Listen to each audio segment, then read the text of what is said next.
Bubs, you're from Rookie? Not yet. I don't know where he's at. For fuck's sakes, man. We gotta get out there. Fucking window's closing. Well, I don't think the lobsters know how to pick the locks on the traps, Julian. They're not going anywhere. What's all this shit for? Just some gear we're gonna need. And look, I got peanut butter and bacon sandwich. It's not necessary, man. I already got it on my boat. Julian, never underestimate the power of the sea, because the sea will take you down. Jacques Cousteau, 1976. Bubs, I already have this stuff. It's gonna get in our fucking way. Oh, yeah? Well, tell that to Gilligan, Julian. Tell that to fucking Gilligan, going out for 3 hours. All right, Look come what here. happened to him. Oh, look at me. You gotta lose that fucking hat. Here. I'm not losing the hat. The hat's cool. I look like one of those souvenir guys at Peggy's Cove. Exactly. You look like a dick. Here's a real It's a fisherman. real fisherman's hat, is it? Yes, it is. And how come nobody on Deadliest Catch wears one of those fucking things? Because they're all phony TV reality stars, man. They don't know what the fuck they're doing. A boogie board? Are you fucking kidding me? We might use the boogie board. There he is. What the fuck, man? Where were you? I was down at the fucking rink dealing with hockey camp registration bullshit, and parents asked me Wayne fucking Gretzky and all the other NHL dicks. Ricky, out of respect to the greatest fucking hockey player to ever play the game, maybe you can't call him Wayne fucking Gretzky. Boys, we gotta go. Come on, let's go, let's go, let's go. Fucking pumped, man. I need a day like this to clear my fucking head. I know. Dad, we're ready to leave. Huh? Hey, Motel. Grampy back a little while, all right? Grampy's going fishing. High five. What do you Boom. mean? You do you said mean? you would look after him today. No, I didn't, did I? Yeah, you did. We asked you yesterday, and you said, and I quote, "It would be my pleasurement." Seriously. Uh-huh. Okay, well, I started drinking early yesterday. I smoked a lot of fucking dope. I don't remember that, but if I promise, then... Sorry, boys. Yeah. Will you please fucking heal? It's been a week already. Ricky, sack skin, it takes longer. It's very tender. So this might be for the best, actually, you know, because if you're down there hauling heavy lobster traps, that thing could blow apart again. You got spaghetti and meatballs. Spaghetti meatballs. All the noodle stuff hanging out with your unit. Your meat marbles. Okay, little buddy, even though it's your fault, you shot Grampy in the bag, we're gonna have a great little day today hanging out, aren't we? Do lots of helicopter ride. I'm serious. If you don't fucking heal, I'm cutting you off with a bag cutting chainsaw. Fuck!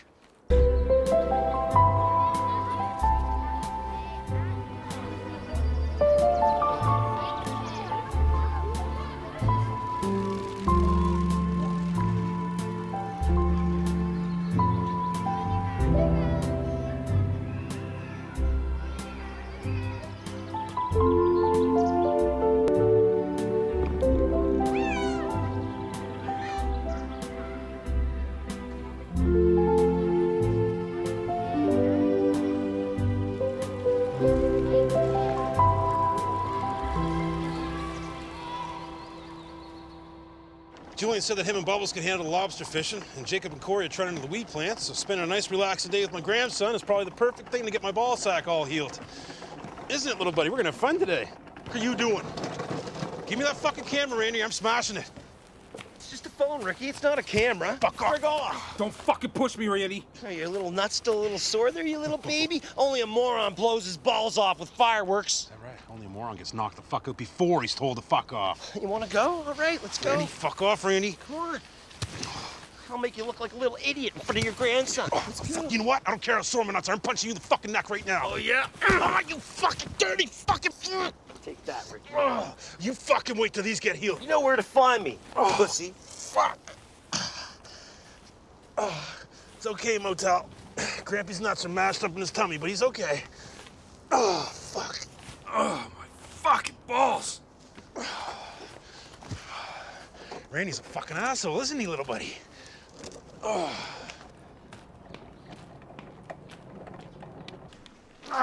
That's it, man. It'll be a big one, buddy. Holy fuck. Come on, you cocksucker. Come on, put some muscle into it. I'm putting fucking muscle into it. We got one. Got another one. Bubs, it's tiny, man. You could get bigger ones than that. Oh, pardon me. Who the fuck do you think pulled that big bastard in earlier, huh? Yeah, that was a nice one. You know what? I might actually take him home and keep him in a little tank next to my shed. You're not gonna have a pet lobster, man. We call him Little Julian. Funny. The time of my life. Bubs, put him in the fucking ice. Give us a hug. Put him in the fucking ice. Give us a little Bubs, hug. put him in the fucking ice. Oh, come on. It's just teasy weezies. Fishing for lobsters is hard fucking work, believe me. You got the weight of the trap itself, then you got 10, 15 pounds of lobsters in there coming from down 40, 50 feet. It's a fucking workout, believe me. Listen, though, because he's got those great big cartoon pipes like the son of Thor. He just yanks them right up. Who's ever seen somebody haul a fucking lobster trap with one arm? There's no lobster in this one, man.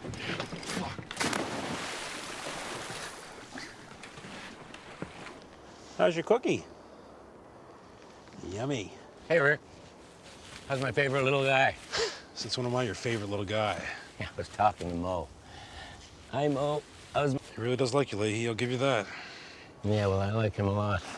Who would have thought one of my grandkids liking you? Yeah. Who could have imagined? How you doing anyway? Randy just told me he beat you up. Are you okay? You fucking beat me up. You knee sucker me in the ball sack. I'm telling you right now, you better tell him to chill out in this cop wannabe shit. It's driving me fucking crazy. Yeah, well, Ricky, about that. I heard a little rumor about you and Julian. And I hope it isn't. My advice to you would be to move whatever it is you're doing out of the park right away. I have no idea what you're talking about. All I'm saying is, Randy is his own man these days, as you know, and I can't control him at all. So if it is true, you better deal with it sooner than later. Fuck's sakes. I'm not saying I'm doing anything, but I mean, if I was, I wouldn't be able to deal with it today. I got... Oh, jeez. I could take care of Mo for a couple hours. But seriously, you gotta handle this today. Fuck, are you serious? You don't mind watching him? Not at all. You okay with Mr. Leahy? Grampy's gotta go deal with a couple things, okay, little buddy? I'll be back in a minute. Fuck. Don't you pay any attention to Grumpy. He's just a big pooper. Fuck, get down! You dirty down! Who's that? Hey, fellas! Jesus, Murphy! Fuckers! What the fuck are you doing, Julian? Fuck you! Who the fuck is that? Who are you firing at? Don't worry about it. What do you mean, don't worry about it? Who is it? It's the guys that own the traps, man. What? These aren't your fucking traps? Pops, no, none of them are, man. Do you know how much a fuck... Oh, there's another fucking greasy job to add to the resume. Bubbles, professional lobster poacher.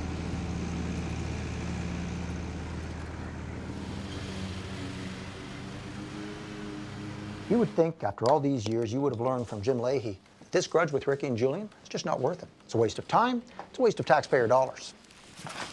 Sorry about the grease. As you can see, the whole crime family starts with Ricky and Julian. Almost everyone in the park is growing weed for them. Nice little high school project you got going there, Randy. If you don't mind, I have a lot of work to do. Yeah, come on, Randy. Let's not waste Chief Green's time. This isn't a lot of evidence. This isn't it. You didn't mention to the chief all the video evidence that I have. Hours of it, lots of incriminating stuff, all filmed in HD, 720p. Okay. You know, maybe I forgot to mention that. You know, we should look into it. Guys, I honestly don't give a fuck. Do whatever you want. Thanks, Chief Green. I won't let you down. I'll record every step of the way. Fuck. Julian, answer your fucking goddamn phone, man. The customer you were trying to reach is out of range. Please try again later. Why do you keep fucking telling me this? I'm trying to get in range. Help me the fuck out here. Hello? Fuck brains, answer. Nasa, go fuck yourself. Oh, God damn it.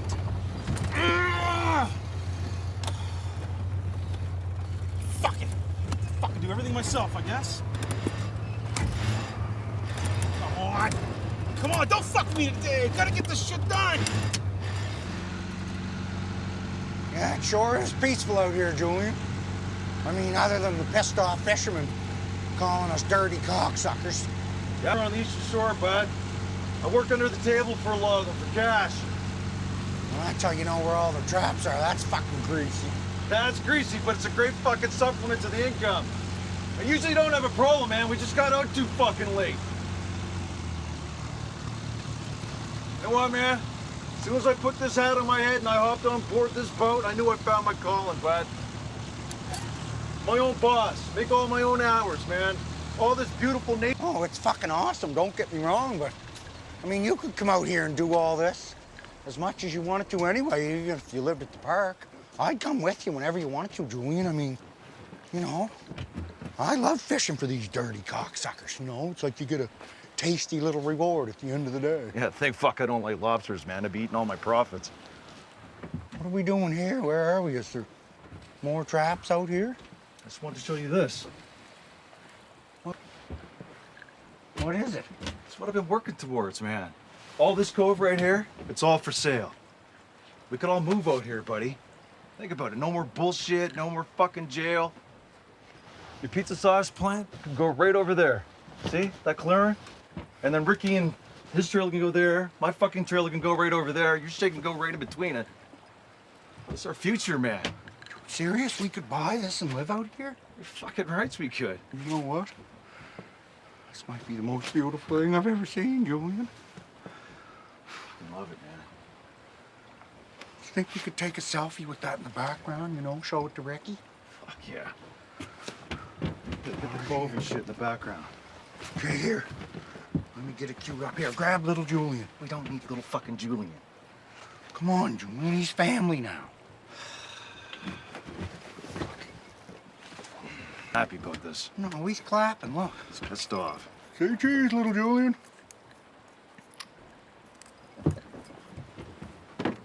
Decent. Yeah, that's nice. Yeah, the lobster's cool, man.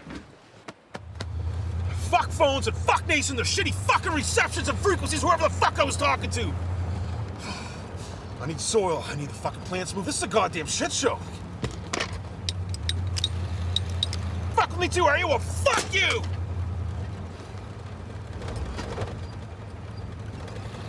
Oh, gee, thank fuck. Listen, man, I need a huge fucking favor right now. Fuck, no, man, it has to be right now. Like, how much weed's it gonna take to make this happen? Well, I hope to fuck this works, man. Well, I mean, you're bringing them some fucking serious feed lobsters. Everybody loves those scrump-dilly bastards. Hello? Anybody here? What's going on out here? Oh, relax, man. It's me, Julian. I got your lobsters. Oh. I actually got double what I owe you, man, but I need a favor. Oh, what's that now? The guy down at the hydroponics store said you bought the last of that nuclear bloom shit. We really need to borrow some, man, like bad. Well, yeah, I got some I could give you if you're in a jam. Oh, we're in a jam-a-roo, doodly-doo. If you help me get out of a jam, that is. Come on. Yeah, meet Big Ronnie. Those two mongoloids you sent me didn't fill the barrel to the rim, and I gotta ship the goods out in the morning. Huh? Now, he's got a big pipe hanging off him, so you're gonna have to use 2 hands. You just get a good solid grip on her, and he'll shoot 3 or 4 times if you keep going. He is one horny bastard. Sweet merciful Jesus, Julian. It's like a giant skin-covered tree trunk. Isn't there a fucking machine that can do this? Japanese buyers very particular about their semen. We don't use machines, we don't use lube, but they want it all organic. So, spit's the only thing you can use. Fuck. I'll hold the bucket. No fucking way. I think you should just do it. He said you need to get a good grip. Who's gonna get a better grip than you with those big things? No. We're at least doing rock, paper, scissors. It's a fair thing to do, man. That's what friends would do. Put it up. Put it up. 1, 2.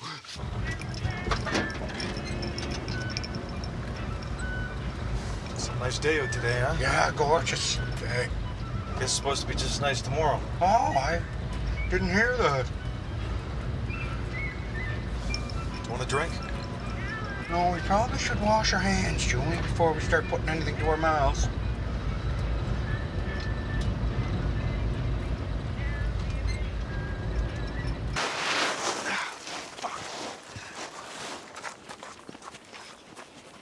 All right, kids, I want you to fill the trunk with dirt. We need a shit ton, so no fucking around. What the hell does this have to do with hockey? Yeah, we paid a lot of money for this. Did the Karate Kid ask Mr. Jumanji why he had to wax the fence? No. So do this, you'll be catching flies with your hockey sticks in no time. Just like that little Mexican prick. You are really not that bright, are you? Can I help you? Can I help you? Fuck you guys doing? Are you fucking retarded? Get over here. Blair, the politically correct term is mental challenge there, fuck brains. Look, the trying to start a dumb garden, and the guy from the church said you don't eat the dirt. We're trying to get to the Special Olympics. Who said that, my dad? I don't know who it was. One of their parents was talking to somebody, and that's what he said. So, anyway, look, this guy's not very good at shoveling. Can you give him a hand here? It's not your fault, bud. Just keep fucking up. He'll get it. Boss, what happened was fucked, but you gotta suck back on track, and we're gonna be rich in 29 fucking days, man. Oh, yeah? Or we're going to jail in 29 fucking seconds. Hell, fuck's sakes. What the fuck is going on?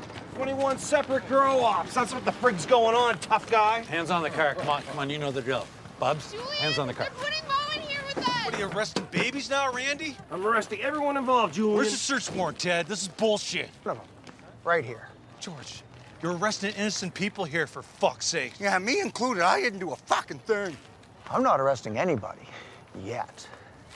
Until we go through the long process of sorting through all this evidence, I have the right to detain and question every fucking one of you, including you two scumbags. Put the drink down, Julian. Oh, Julian, just put the fucking drink down. We're in enough trouble. Don't try to be Clint Eastwood here. If you want to question me, you question me right here, right in arrest. I'm not going anywhere. That's how you want to play it, is it? What are we gonna do, Ted? Well, that's assaulting a police officer with open liquor, bud. You gotta be fucking kidding me. Take them away, boys. What? Give us the drink. No. me the I'm glass. innocent. Give me the glass. How about I call my fucking the lawyer? glass. Julian, just give Don't him the make it any fucking harder. glass. Fuck it. Hands behind your back. Fuck off, behind your Ted. back. You, hands behind your back. I can do it, Ted. I can do it. I've done it many fucking All times. right, guys. Let's start with this shithole. With pleasure, sir. What the hell's going on here, George? Ask your partner here. Maybe he can teach you a few things about gathering something you just never seem to be able to get, Jim. Evidence. I was a better officer than you'll ever be, George. How the dumbest Officer? My arm, Jim. I am the chief. These stripes mean I can do whatever the hell I want. I earned them. So if you don't want to get taken in, I suggest you walk the fuck away. Pretty nice police work there, Randy. I really thought for a while you were probably wasting our time, but nice job. Thanks. Hey, Chief. Lots of grow equipment. No plants, though. Andy? This is just one trailer. There's 20 more with lots of plants. I've got video evidence.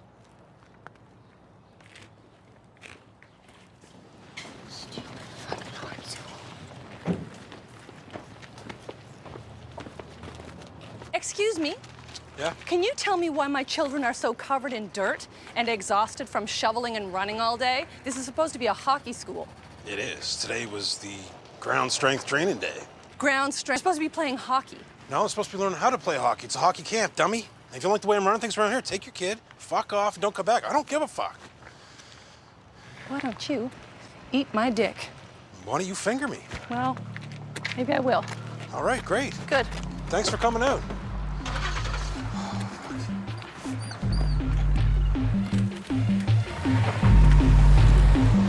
Right on, boys. Holy fuck. I'm fucking kidding. Hopefully he wasn't fucking with me.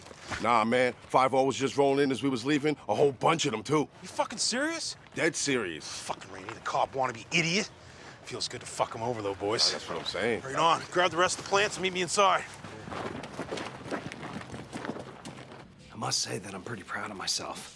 Chief Green said that he wanted to talk to me. I hope it's about my acceptance to the police academy. I'm keeping my fingers crossed. Chief. Sit your ass down. So, Ted's telling me you're looking to get into the academy. yes, sir. I was hoping that after the bus today, you'd give me a recommendation. You know what I was hoping for, Randy? I was hoping you weren't as dumb as your boyfriend. But I should have known better. I should have realized that when a person learns everything they know about detective work from a drunk trailer park supervisor who's quite police uniform, that that person is going to fuck things up. Sir? We've got nothing! What about all the grow equipment? All the video evidence I documented? Do you have any idea the amount of bullshit I have to deal with now because of you? Don't you ever set foot in this building again, or for as long as I'm the police chief of this station. Do I make myself clear? Yes, sir. Good. Now get the fuck out of my office! Believe how much time we wasted on you. Get out! Damn idiot. Fuck!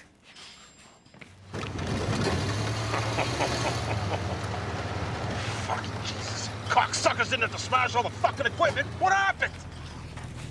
There's nothing illegal, eh? I had to hide in my goddamn closet. What the fuck are you talking about? George Green and his fucking goons, they came flying in here and arrested everybody in sight. And it's all because cocksucker. Motherfucker. Don't be throwing shit on my fucking car. Fuck!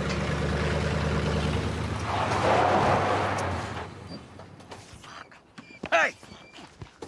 What the fuck did you do? There was no plants. We got rid of them. I know! I know! They didn't care! They even took Mo! Kid, I thought you were fucking cool warning me, but no. Ricky, you can't honestly believe that I had anything to do with it. They even took Mo away! You know how I feel about that little guy. You put my family in jail, you son of a bitch. My fucking grandson. Things are different now, Ricky. I'm sorry about hurting your family. I promise I'll never fucking do it again, but... Listen, Ricky. Listen, Rick. I'm sorry about what I did to you, and to Ray, and to your fucking mother. Why the fuck are you talking about my mom? Rick. It's useless to resist, Rick. Don't let yourself be destroyed like Ray did. What the fuck are you talking about? Fuck! I just broke my hand, you fucking idiot! We're trapped here, Ricky. Don't make me destroy you. Rick, save yourself. Join me. Help me to run Sunnyvale. You have no idea the power we'd have. With our combined strengths, we could end the bullshit, and we could bring order to Sunnyvale. What the fuck are you talking about? I will never join you. Ray never told you what happened to your mother, did he? Yes, he did. He told me enough. He's such a fucking asshole. That's a lie! Ricky, I am your father. No. No. That's not true. That's impossible. Search your feelings. You know it's the truth. No! No!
It still feels weird coming back here after being gone for so long. Hey, Mrs. Johnson, lawn's looking good.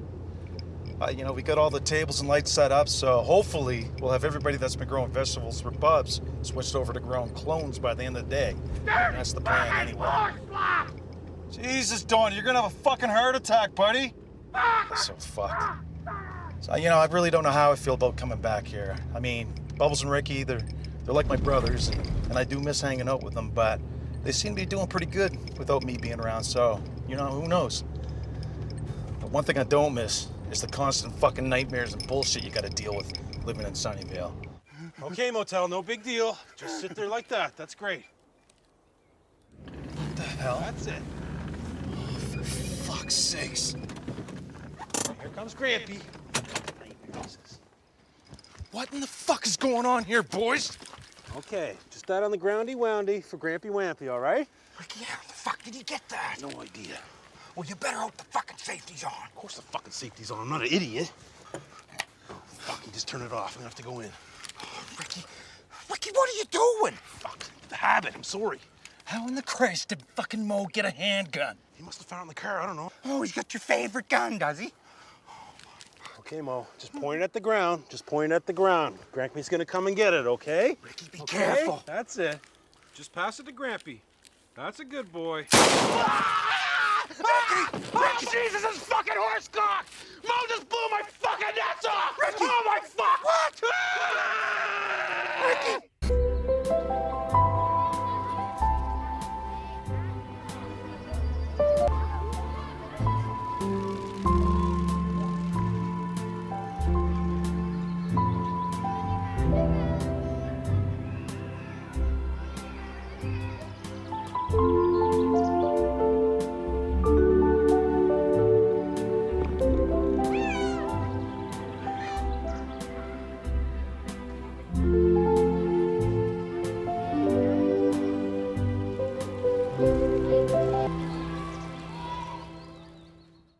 It's okay, Mo. Grampy's okay. It's okay, little buddy. It's not your fault. Grampy's just fucked in the head. Yeah. Looks like both your nuts are still there, Ricky, but there's a big hole in your duffel bag. Hey, sweetie. What the fuck happened? Oh, is he okay? I can't believe you let Mo play with a handgun. I didn't let him. He must have found it somewhere. All I can say, Ricky. Please. Wow. Let's go. Okay, Ricky. Let me just have a look. There is one little tube thing hanging out the side here. Oh, fuck me, Jesus! Jesus Christ, it's connected to something, is it? Yeah, my nut! Sorry, Ricky. Here, just... It doesn't look like there's a whole lot of damage to the inside. Just get that. Just looks workable. Well, glue the fucking thing. You're 6 miles out to sea and you cut yourself, you just can't go to the hospital. So the best thing you can do, and a lot of people don't know this, but you can use crazy glue to seal up the cut. Works perfect. Normally, I wouldn't grab onto Ricky's bare genitals like that with my hands, but he's one of my best friends, and this is an emergency situation. That's what best friends do, get right in there. Fuck's sakes, that's the end of the glue right there, but you're fucking sealed up pretty tight there now, Ricky. Oh, fuck. How does it look? To be honest, it kind of looks like a fresh out of the oven heaping portion of blueberry grunt crushed into a road map and covered in matted hair. What the fuck does that mean? Well, let's just say I'd cancel any boudoir photography appointments you have booked for the next couple weeks. What? Okay, boys, come on, let's go. We got a lot of work to do. Get up, Rick. Just wait, a lot of work to do. Julian, he needs medical attention. No, he doesn't. He's fine, man. Look. Ah, fuck! No more gooey shit. We're all clean. Let's Julian, I guarantee that's gonna hold. He needs medical attention. We're fucking going for it right now. Case closed. go. All right. Medical attention. That's what we'll do. Thanks, Julian. All right, no problem, bud. Try to keep your legs together, Ricky. What's on, boys? 2 parts of the green shit. 1 part of the blue shit, not 2, Corey. And half a part of the fucking pink shit. You got it? Yeah, totally, dude. But what's the part? Holy fuck, you guys are stupider than fucking June bug. Dumbest fucking thing on the planet, aren't you? I know what a part is. Don't worry, Ricky, man. Fuck off! Talking about my parts, Randy. Which ones you might want to tongue lick? My fucking balls, my cock, my hole, or my tits? Take your pick. Haha, very funny, Ricky. Why do you got chicken fingers on your privates? Because it feels fucking wonderful, Randy, pretending that you're your fucking mother. Oh, my God. I want you out to the park, Julian, now! Make me. Make you? Yeah. You want me out of the park? Fucking make me. Okay, I will. All right. Scared? Fraidy God, Fraidy God. You want me to make you get out of the park? Yes, I do. Make me. All right, you asked for it. Julian! Julian! Let go, Julian! It hurts, Julian! Julian! You're out of your league, Randy. Now fuck off. Friggin' hurt, Julian. Fucking pussy. You got honker stomped, Randy. Fucking honker stomped him. Take it easy, Ricky. You think this is fucking funny, do you little fucker? Ricky. Fuck. Here, shoot him, Bub. Shoot him. I'm not shooting a squirrel. Bubs, give him a hand. This thing is fucked. Why don't you get a fucking normal person Jeep? This is a normal fucking Jeep. Yeah, a normal person Jeep if you're G.I. Joe. Fuck's sakes. G.I. Joe! Officer Randy, continuing my investigation. I'm now located... Yo, that was the best explaining I ever heard, dude. Yeah, I really got in the zone there, didn't I? You did, man. Talking about the colors and the parts right and shit, man. That was awesome. Man, you should do this one. I think you can do it. All right.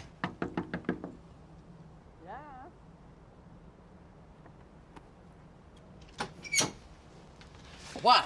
Hey, Marguerite, Ricky wants us to come by and go over the new setup with you. Is that cool? Oh, I can't be bothered with that bullshit right now. My fucking shows are on. Well, it's not gonna take long, and Ricky will be really pissed. Jesus Christ, all right. Come on in, you little piss ants. You can show me all that when the commercials are on. Suspects have entered the residence of Marguerite Murphy, a definite indicator of the suspicious criminal activity taking place in Sunnyvale Trailer Park. See if you can wrap them, Ricky. You want surface area. Okay, I'm gonna go inside, set shit up. You guys wait here. What? Where the fuck are we? Fucking crazy? There's no way that fuckhead's going anywhere near my nuts, Julian. You said we were going to the hospital. No, I said we were gonna get medical attention. That's what the fuck we're doing. Julian, he needs to see a fucking real doctor, not a slobbering Neanderthal caveman veterinarian. Okay, we're gonna stroll into the hospital and say, hey, everybody, Ricky's grandson got a hold of a fucking handgun and blew his nuts off. Is that the plan? Oh, boys, everything's going numb. My fucking cock, my balls, my jungle bridge, even my ass. Jungle bridge? The fuck is your jungle bridge, Ricky? You know, the place where your vagina, your ass, your balls, and it's jungly, a fucking jungle bridge. No, Ricky, the technical term for that area is perineum. But it's also commonly referred to as your taint, your gooch, or your chota. I don't give a fuck what the medical term is. Mine needs to see a doctor Well, at the fucking hospital. A real doctor's not a fucking option, Ricky. Okay, fine. Fine, Julian. So we just let our best friend suffer a slow, painful death, bleeding out through a crazy glued gunshot hole in his nutsack, and then we just go about our business like nothing fucking happened. Is that nuts? Okay, not some unimportant part of my body like an arm or a leg or head. I want to go to the fucking hospital. Okay, you guys win. We're gonna go to the fucking hospital. You guys always know what's best, huh? Yes. Huh? Yes, we do. Now, Ricky, get those frozen chicken fingers under your balls for support. Can you cradle them, Bubs? Cradle what? Your balls or the chicken fingers? Oh, both, if you're okay with that. Oh, my God. How's that? That was fucking perfect. Thanks, buddy. Come on. Careful. Here. Easy. Oh, fuck. Jesus. These fucking things are thought. Thanks for doing this, Julian, man. You're a good fucking friend. Hey, man, you gotta do what you gotta do. This is a fucking serious situation. Right? Easy.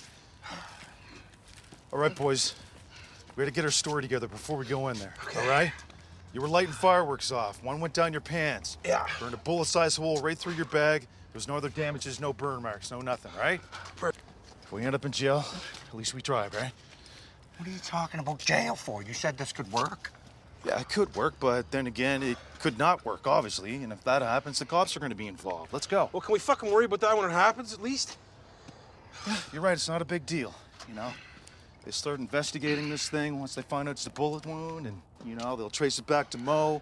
You'll lose him forever, but that's a chance we gotta take, right?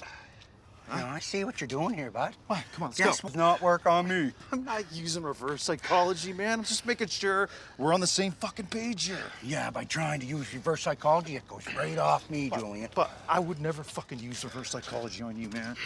You're too smart for that shit. Just making sure that, you know, if you do lose Mo forever, it was our decision together as a team.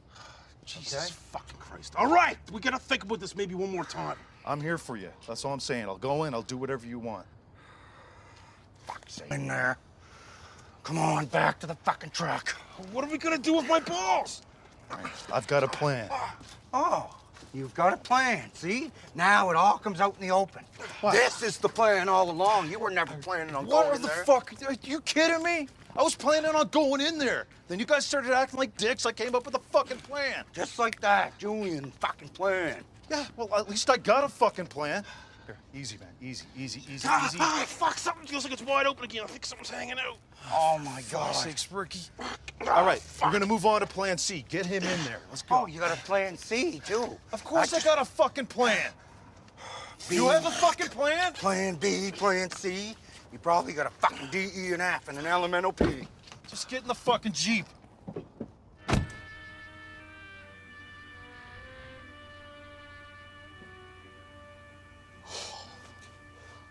You're saying, Marguerite, we gotta take 2 parts of the first solution For Christ's and 1. sake, I already got that the first time you explained it, you noodlehead. And it's not exactly fucking rocket science. Well, it's kind of like rocket science. Oh, get out, come on, get out. No, you can't make us out. We can't leave the guy in the coma. There's a guy in the coma. Please, let's Go see on, what get out, get out. Get on, get the 2 of you. Get! Man, are you okay, dude? Yeah, man. It's just a guy in a coma and everything. Like, I feel so bad. I'm pretty sure killing this. Only 15 more places to go. Yeah, man. Let's do this. Only 15 more what, guys? What are you guys up to? Yeah, we're not up to anything, dude. Oh, come on, you must have been talking about something. I'm just curious, not for any reason. Yeah, right, man. I know what you're doing. You're acting all nice to get information out of us and shit, but we ain't doing that because Ricky would be pissed. Ricky would be pissed? What would Ricky be pissed about? I can tell you that, Randy. Seriously. If we told you what Ricky was gonna be pissed about, then Julian would be way madder than Ricky. Oh, so Julian's involved together. Dude, we told you. We're not saying shit. Peace. You already told me everything I needed to know.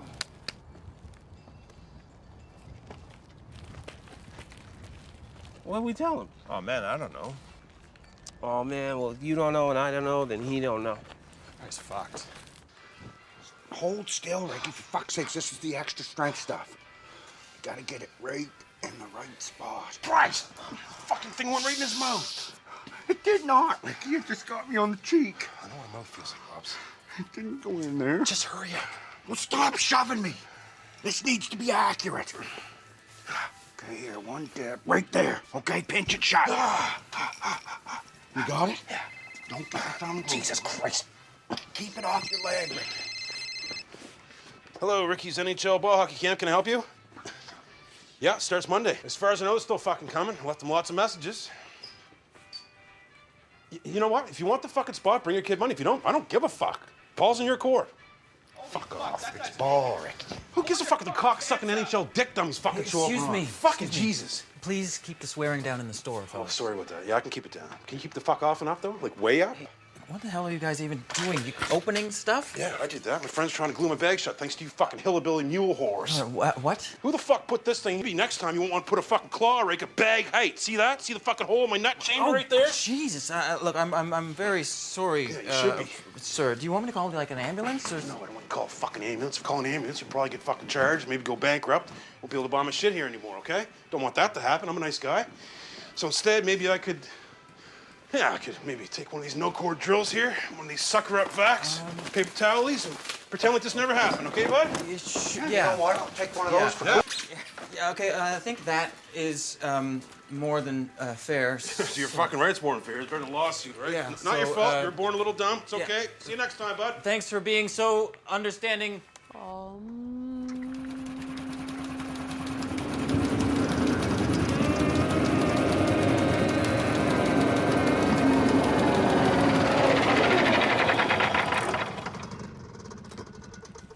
Hey, Barb, can I talk to you for a minute? A little quieter. That is so noisy.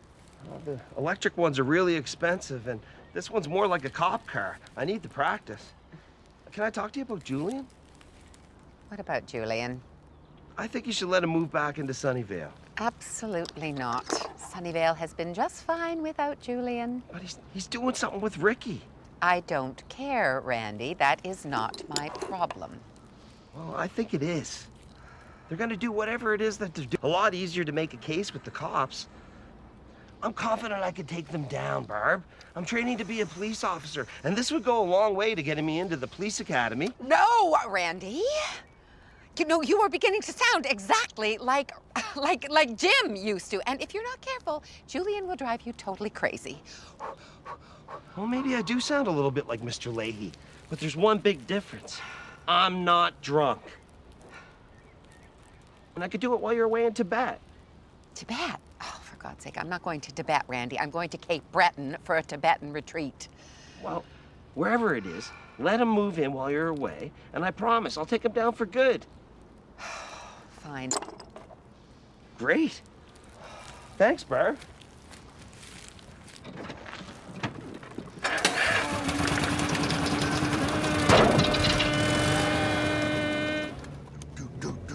Oh, you're not feeling, Ricky. You want me to lick him? Fuck off, Bubs. That isn't helping. Oh, go on. I'll just give your Jungle Bridge a lick. Cool Al's gonna love this thing. What's up with you, man? I thought you didn't like dogs. You fucking love him. Do not. Do so. Do not. I'm just saying he's gonna like the toy. I only got it to distract him from my kitties. Don't love him. Okay, boys, you guys ready? What the fuck you got your gun out for? Because it's Sam Lask. You know he's not gonna agree to do this shit. Are we ready? Yes. All right, let's go. Murphy, look at this place. Just take it easy, Rick. Hey, buddy, Sam around? It's me, Julian. What? Sam? Oh my fuck, what happened to your face? I did a little work on myself. I look 20 years younger, don't I? No, you look 20 times more fucked. You look kind of like a half-chewed caramel, Sam. No offense. You guys are just fucking... I can actually fucking suckle my own titties. Oh, that's wonderful. Listen, Sam, fucking emergency here. I got shot in the nuts, man. You gotta fucking help me, please. Nope, I do Botox, Ricky, not bag talks. Sam, I did a bunch of glue work to it already. It would be a simple stitch job. I said no. Every time you guys come around, my life goes to shit. The answer is no. The answer's yes. Fuck. Fix his fucking bag, Sam. Fuck, calm down, Julian. Put the fucking gun down. Come on, Ricky, come in the back. I'll fucking take a... Keep hobbling there, Ricky. It's not gonna be that big of a deal, Sam, I'm telling you. Like, I did a lot of the glue work and it's all lined up, so it's really just some stitches. Just drop your drawers and jump on the gurney here. I'll take a look. See what I can do. Careful, Ricky. Careful. Oh, yeah. You definitely shot yourself in the bag. I haven't seen one of these in years. I think if I were to just, All right, over here, or I'm gonna cut his fucking cock off! Put down the fucking knife, Sam! No, you put down the fucking gun, or this thing's coming off, I swear to fucking God! Julian, put the gun down, man. Sam, please, come on, don't cut my cock off, please, man. We can work this out. Listen, I've got actually a fucking brand new, one of those sucker vacs and a non-corded one of the drills. It's in his fucking Jeep out there. You can have them. Just don't cut off my cock. You got a Jeep now? What year? Careful, Sam. Careful, Sam. Careful with that fucking... I'm gonna slip. Okay. All right. Easy. Wow. You must get a lot of pussy with that rig, do you? Yeah, I do pretty fucking good. Don't like to brag. But... I'm not talking to you, dumbass. I'm talking about the Jeep. Hand over the keys there, Lara Croft. You're not getting my Jeep, asshole. Okay, let's get into the shaft. Julie, come on, man. We can get you into the Jeep. You can't get me into the cock. Either the Jeep is staying or the cock is staying. You fucking decide. Sam, don't do it. To make here? All right. Stitch him up. You stay out here. The fucking door. Thanks, Julian. Okay, release the cock. Is there any paperwork with that fucking thing? No. Perfect. You fucking owe me one, Ricky. Fuck's sakes. It's been a weird day. How's the old duffel bag now, Ricky? I'm still pretty fucking sore. It's better than it was. I think you did a pretty good job. Beat off or have sex for 2 weeks, though? Yes, he was serious. Think about it. You could jerk tear it. It's not gonna be easy, I tell you that. You know how fucking horny I am, boys. Oh, I know. What the hell's going on over there now? Well, it looks like people hanging out, getting along, acting like a family. That's what we should be doing. Come on, Julian, just move back to the park already, please. Move back. I miss living with my family, too. Look, I'd probably consider moving back anyway, so just get it out of your head, man. Actually, Julian, that's not true. Fuck. You scared the nuts off me, almost literally, Lee. Randy, you just appear like a fucking gas now, do you? What are you talking about? It's not true. Well, out of the goodness of my own heart, I pulled some strings with Barb, and she said you can move back in if you want to. Are you serious? What? Oh, my God, Julian, you can move back to the park now. That's awesome. Come on, boys. Bobs, I gotta take a drink. Bobs, please. Hugging my body. You gonna do it? I'll think about it. What do you mean you're not gonna help me take them down? It's not worth it, Randy. You're gonna lose, bud. I don't think so, Mr. Leahy. I can pretty much guarantee they're growing dope or something just as bad.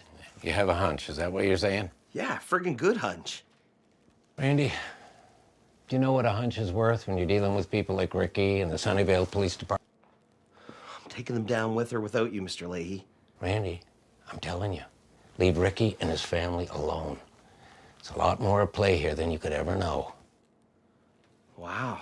If I didn't know any better, I'd say you had a crush on Ricky. I don't have a crush on Ricky, Randy. Don't be ridiculous. What is it then? What is it? Randy, Ricky, and his family are deserving of a second chance. What the frig, Mr. Leahy? Shot of veggies, Bubs?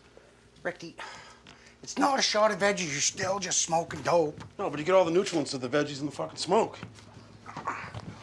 Okay. So explain to me exactly what they fucking told you, so I'm sure. Oh, well, okay. Well, you're supposed to mix with 1 part of this and a half part of this goddamn stuff, ain't we? That's right. That's right. That's exactly right, actually.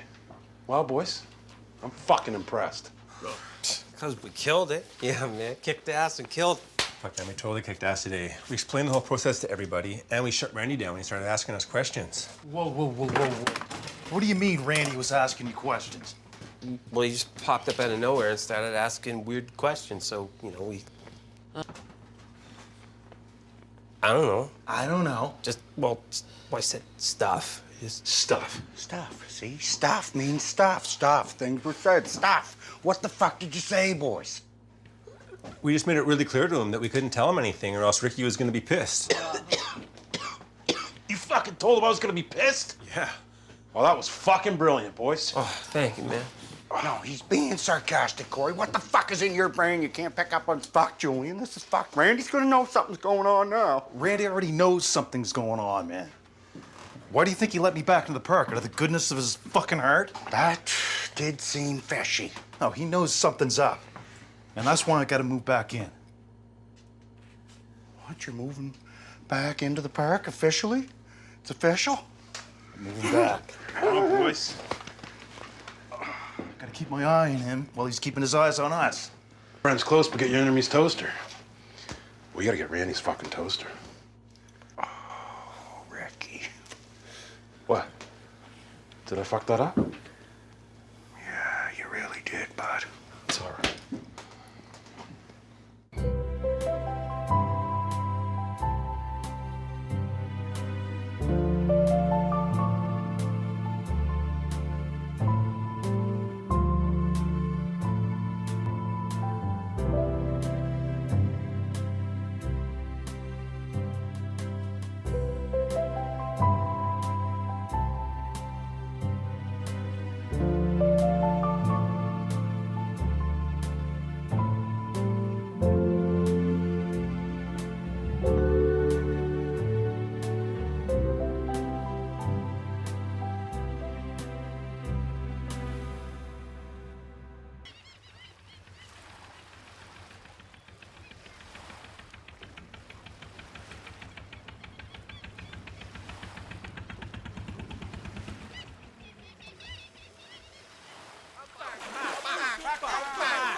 That is awesome, Corey cheered. You know what, boys? Ricky smiled broadly. It is perfect. I mean, not the unicorn idea. That is completely ridiculous, Corey. But that would be a big announcement. An engagement horse. Holy cow. An hour later, they were at a local petting zoo on the outskirts of town. Ricky had managed to negotiate a short-term rental of an older, very stubborn pony. It was painted with non-toxic pink stripes from a recent children's birthday party. Look at this thing, Ricky whispered, admiring the tired animal. Look at the pink paint job on this thing's fur. It is beautiful. It is awesome. All right, let us get out of here. He pulled on the lead rope, but the pony planted its hooves firmly in the dirt. It is not moving, dude, Corey pointed out unnecessarily. Well, make it move, Ricky commanded. How do we make it move? You get behind it and push. Corey, you pull. Come on, let us get this going, boys. We have to get to the party. Jacob hesitated. Are you sure? I am not sure that is a good idea. I heard you are not supposed to stand behind a horse. Just be quiet, Ricky instructed. No talking, okay? Jacob, you push. Corey, you pull. I will help you. Come on. Jacob, push harder. Jacob leaned his shoulder against the pony's hindquarters and shoved. The pony snorted in annoyance, lifted a hind leg, and delivered a swift, solid kick right to Jacob's already bruised chest. Jacob flew backward, landing hard in the dirt with a loud gasp. Oh my goodness, Ricky shouted, rushing over. Are you okay? Jacob clutched his chest, his face pale. I do not think I am. Something is wrong with my chest. It is really hurting me. I am sorry, Jacob, Ricky said, panicking slightly. But man, you are going to have to walk it off. We have to get out of here. I think I need to go to the hospital, Jacob wheezed. My chest is really killing me. Something is wrong. Jacob, calm down. Okay? Ricky said, trying to be reassuring. You probably just have a bruised rib or something. I am a little worried about your ribs, man. That horse kicked you hard. Those are probably bruised for sure, but there is nothing doctors can do for bruised ribs anyway, so forget going to the hospital. You guys hungry? I am starving. Back at the trailer park, the afternoon was in full swing. Bubbles had loaded up a small pull cart hooked to the back of his bicycle. It was painted bright colors and had a small speaker attached to the front, playing cheerful, chime-like music. I have Ricky's beer all bottled and ready to go, Bubbles announced proudly to his cats. I have time now to make a few deliveries for some extra cash. This little setup is wonderful. It is just like a little ice cream truck, but for refreshing beverages. He pedaled slowly down the main road of the park, waving to neighbors. You know, the beer has been going awesome. Donnie has been my #1 customer. Some people think this beer is a little bit strong, but Donnie loves it. He pulled up near Donnie's trailer. Donnie was in his driveway, his face flushed red with anger as he yelled at a delivery driver who had accidentally spun his tires. Are you kidding me? Donnie screamed, waving his arms frantically. I just had that gravel replaced. Calm down? I will not calm down. Bubbles carefully approached. Donnie, please relax. I will give you a free case to make up for your stressful day. Donnie spun around, his eyes wild. Oh, you are absolutely right, you will. And you tell Ricky I want those chicken fingers replaced that he took last Friday. Okay, buddy, Bubbles said soothingly, handing over the beer. Are you coming to the party later? I do not know yet, Donnie bellowed, storming back into his trailer. Bubbles shook his head, pedaling away. Can you imagine going around being that angry all the time? He is going to pop a blood vessel in his head. Goodness gracious. As the sun began to set, casting long shadows across Sunnyvale, Julian was pacing furiously in front of his trailer. He had heard the news of Mr. Leahy and Randy's release. When the two men finally walked into the park, looking nervous but hopeful, Julian confronted them. Hey guys, Julian said, his voice dangerously low. We need to talk. Can you give us a break, Julian? Randy pleaded, taking a step back. We just got home. We are trying to get our lives together here. Give us a break. It is time, Julian stated firmly.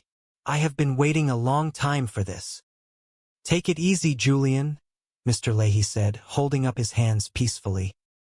You take it easy, Julian snapped, his frustration boiling over.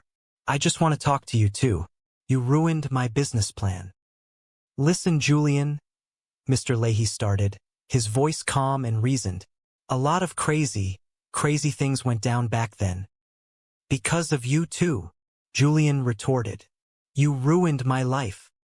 Well, Randy and I are willing to take full responsibility, Mr. Leahy said sincerely. Julian looked taken aback. You are taking full responsibility, are you? Yes, because we feel terrible, Randy chimed in. But we think we have a plan to make it all up to you.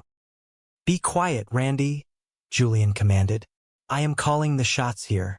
You took me for a lot of money, so this is what is going to happen. I am taking half your wages for the rest of your life until you pay me back.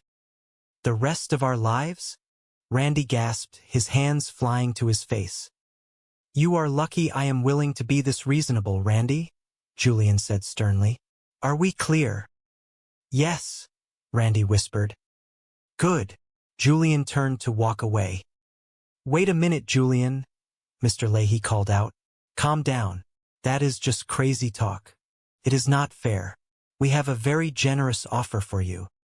Julian paused, looking back over his shoulder. He considered their nervous faces, the way they stood together, united. He realized that holding onto his anger was only hurting himself. He sighed, the fight draining out of him. Thank you, Mr. Leahy. I appreciate it. I am sorry, buddy. I have just been stressed. The evening arrived, and Ricky's party was in full swing. Lanterns were strung up around the deck, casting a warm, inviting light. A large crowd had gathered, enjoying the food and Bubbles' carefully crafted beer. A local amateur DJ was spinning positive, upbeat tunes on a small folding table. Hello, everybody. I hope everyone is having a wonderful time, the DJ called out over the microphone. Make some noise out there. Make some noise. I hope everyone is having a good time. Make some noise for our host, Ricky. The crowd cheered and clapped as Ricky stepped up onto the makeshift stage. He looked nervous but determined. He had changed into a clean button-down shirt and had even combed his hair. Thanks, everybody, Ricky smiled, waving to the crowd. How is everyone doing tonight? A chorus of positive replies echoed back. Right on. Well, today is a monumental occasion for me, and that is why I wanted everybody here. How is everybody doing? Great. Are you ready for the big announcement? Yes, the crowd roared. Ricky took a deep breath. All right, Corey, Jacob, you are on. It is time. From around the side of the trailer, Corey and Jacob appeared, struggling to lead the pink striped pony into the light. The crowd fell silent, a collective gasp rippling through the onlookers. Bubbles, standing near the front, pushed his glasses up his nose in disbelief. Oh my goodness, are you joking, Ricky? That is the big announcement? You got a horse? What? Ricky beamed with pride. Well, it is not for me, Bubbles. Isn't she beautiful? What a beautiful horse. Dude, it is a male, Corey whispered loudly from the side. Actually, I guess it is a he, Ricky corrected himself smoothly. Anyway, today, I want to give this beautiful horse to the love of my life, Susan, and I am going to ask her to marry me. So thanks again, everybody, for coming. The silence in the crowd stretched on, thick and awkward. Bubbles looked at Julian, panic in his eyes. Oh my goodness, Julian, this is bad. This is very bad. Bubbles whispered frantically. Look, Ricky, what is the matter with you? You do not need a horse. If she loves you and she wants to marry you, you do not need a horse or anything else. Julian stepped forward, looking deeply concerned. Close. And I am going to find out who ruined it, and I am going to give them a piece of my mind. No, you are not. Julian stepped in, his voice authoritative. It is over. The project is gone. Leave it. I should have known. I should have known that your big announcement today was going to have something to do with illegal nonsense. Ricky. Every single time. Ricky stood up straighter, wiping the dirt from his jeans. No, that is not what the big, huge announcement is going to be at all. No, it is something totally different. Way bigger than a tiny little business deal. Julian looked skeptical. Okay. So there is still a big announcement, is there? And you still need all that beer? Yes, I do, Ricky said confidently. A big announcement is coming down the pipeline. It is huge. You are going to be amazed. Big announcement still coming. Everybody, big announcement. It better be spectacular, Ricky, Julian warned. It is going to be majorly spectacular, Ricky promised, though his mind was racing to figure out exactly what that announcement was going to be. Far away from the trailer park, the heavy steel doors of the county correctional facility buzzed and swung open. Mr. Leahy and Randy stepped out into the bright morning sunlight, taking deep, savoring breaths of the fresh air. "We are finally getting out today," Mr. Leahy said, adjusting his collar. "You know, I hate this despicable place. Randy and I have nothing now," he continued, looking fondly at his loyal companion. "We will be starting over from scratch, but that is perfectly fine, because at least we will not be in here. At least we will have each other. I care deeply for my Randy, my beautiful Randy." Randy smiled brightly. The time spent in confinement had helped Mr. Leahy and him grow closer than they ever had been before. Randy felt their bond had never been stronger. He just hoped Mr. Leahy was feeling okay in his mind as they prepared to face the world again. Before they could walk away, a pristine police cruiser pulled up. Officer Ted rolled down the window, a smug expression on his face. "What do you want, Ted?" Mr. Leahy asked, standing tall. "We are free men now." "Rumor has it that you are going to try and make things difficult for me," Ted said smoothly. "Well, the truth will set you free, Ted," Mr. Leahy countered, "and I am willing to bet you will not like it." Ted chuckled, a low, calculating sound. "I am going to bet you $50,000. That is for you too. Some hush money. That $400,000 we confiscated from your rival was supposed to go to the Justice Department, and it would have been locked up in an evidence room forever. That did not make sense to me. Our department needed computers, new forensics equipment, and a new cruiser. Let us just say I made sure that money stayed locally. So, that just leaves you two with those loose ends." Ted leaned closer. "So, are we good here? Or am I going to have to invent some charges and keep you two in here a little longer?" Randy's eyes widened at the mention of the money. Mr. Leahy placed a calming hand on Randy's shoulder. "Thanks a lot, Ted," Mr. Leahy said smoothly.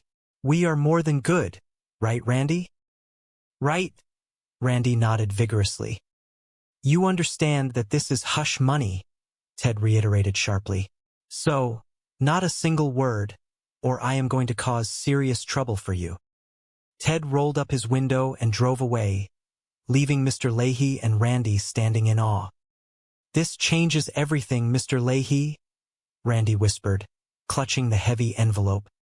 "Whoa, whoa, whoa, not so fast," Mr. Leahy cautioned. "Do not forget, when we go back to the park, Julian is going to be incredibly upset with us. Look, this money might be the answer to everything. We could offer it to Julian. Maybe he would wipe the slate clean." "Seriously, sir?" Randy asked. "Yes," Mr. Leahy said thoughtfully. "Never forget we played a part in this. We owe it to the community to make amends." "That is a very good point," Randy agreed. "Well, what if we offered him half the money? Look, we would still have enough money to live comfortably for a long, long time. What do you think?" "You are absolutely right," Mr. Leahy smiled. "And then we would have peace, and a nice day. But we can never tell anybody about the source of the money. Do you promise?" "I promise," Randy said earnestly. "We would never be safe if people knew," Mr. Leahy concluded. "It is a deal. Let us stop at the diner to celebrate." Back at the trailer park, Ricky was pacing back and forth on the impressive wooden deck he had built himself. It was his pride and joy. "Look at this beautiful structure," Ricky said, gesturing expansively to Corey and Jacob, who were sitting on makeshift stools. "I built this by myself. Like, check it out. I have a wonderful kitchen setup. I have my bedroom over here. Nice flat screen television. Like, step inside and check that out. It is amazing." Ricky walked them through the space. "I have my downstairs bathroom here. And this is wonderful. I built this for when little Mo wants to sleep over. He absolutely loves it." He led them up a set of sturdy wooden stairs. "All right, check this upstairs out. This is brilliant. Look at this patio. I have a couple of recliners here, a music player, a television, a very nice lamp. I made that myself. A little stool for Jacob because he does not need much space. And if you get too tired up here, I have a nice little washroom setup that runs right down a hose into the downstairs plumbing. What do you think? I am living like a king. Dude, this deck is awesome, Corey said, looking around in awe. I love it up here. It is so cool. Yeah, Ricky, it really is incredible, Jacob agreed, though he was still rubbing his sore chest. Yeah, I know how great it is, okay? Ricky said, his anxiety returning. I built the thing. I know how awesome it is. But back to the big announcement. It has to be something huge or I am going to come across looking like a complete fool. Corey scratched his head. Why do you not tell everyone you won the lottery? That is big, man. Look, Corey, there is a problem with that, Ricky sighed. I do not have a winning ticket, right? Do you see where I am going with this? What if you were running for mayor? Jacob suggested brightly. There is nothing huger than that. That is brilliant, Jacob, Ricky said sarcastically. Really believable. Then I am going to run for mayor of the whole country. Okay, whatever it is, it has to be something huge and you have to come in with something big, Corey pressed. You mean like a dump truck or something? Because that would be cool. Ricky rubbed his temples. Goodness gracious, why did I even ask you two for help? You are confusing me. Oh, how about an animal? Corey suddenly exclaimed. Yeah, man, you need something exotic, like a snow tiger. Ricky paused, genuinely considering it. You know what? An animal might actually do it. But a snow tiger? Seriously, where am I going to get a snow tiger around here? It needs to be an animal, something big, but something we could get locally. Something manageable. A steak maker, Jacob blurted out. What in the world is a steak maker? Ricky asked, baffled. It means a cow, Jacob explained defensively. A lot of people are calling them that these days. Who? Who calls them that? Ricky demanded. People who are confused, that is who. Suddenly, Ricky's eyes lit up. Oh my goodness! I have got it. You were close too.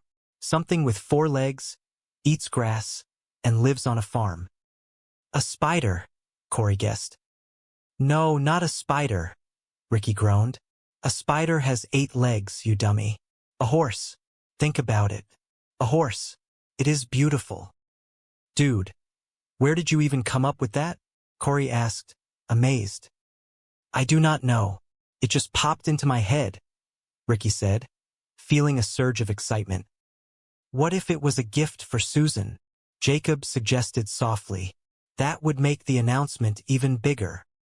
Dude, what if it was an engagement gift for Susan? Corey gasped, his eyes wide. Dude, that makes the announcement massive. Ricky stopped pacing. But I am not engaged to Susan, am I? Yeah, but if you tell people you are, then they will believe you, Corey reasoned.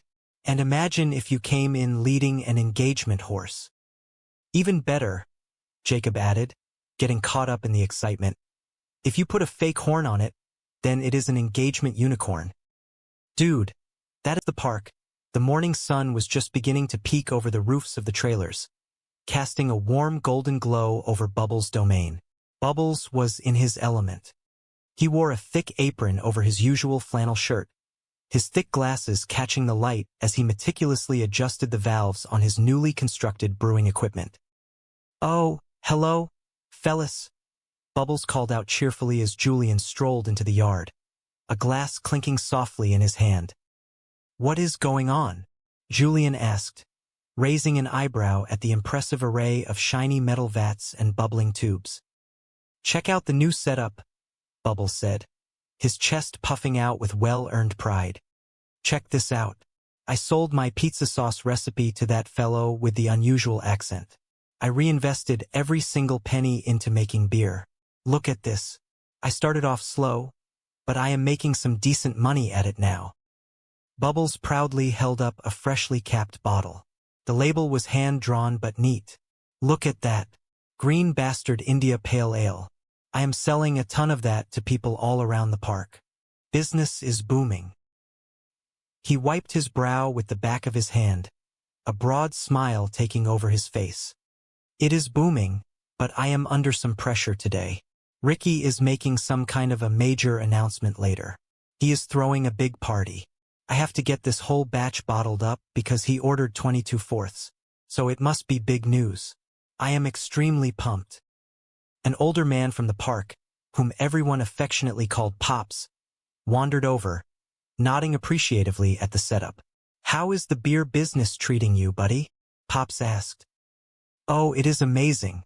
It is truly amazing. A lot less work than hauling discarded shopping carts around all day," Bubbles replied, laughing.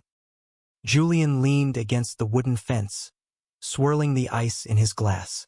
"It is good that people are digging it, man," Julian said smoothly. "Yes, sir. You know what? I have been thinking. Why do you not make a beer with my name on it and your face?"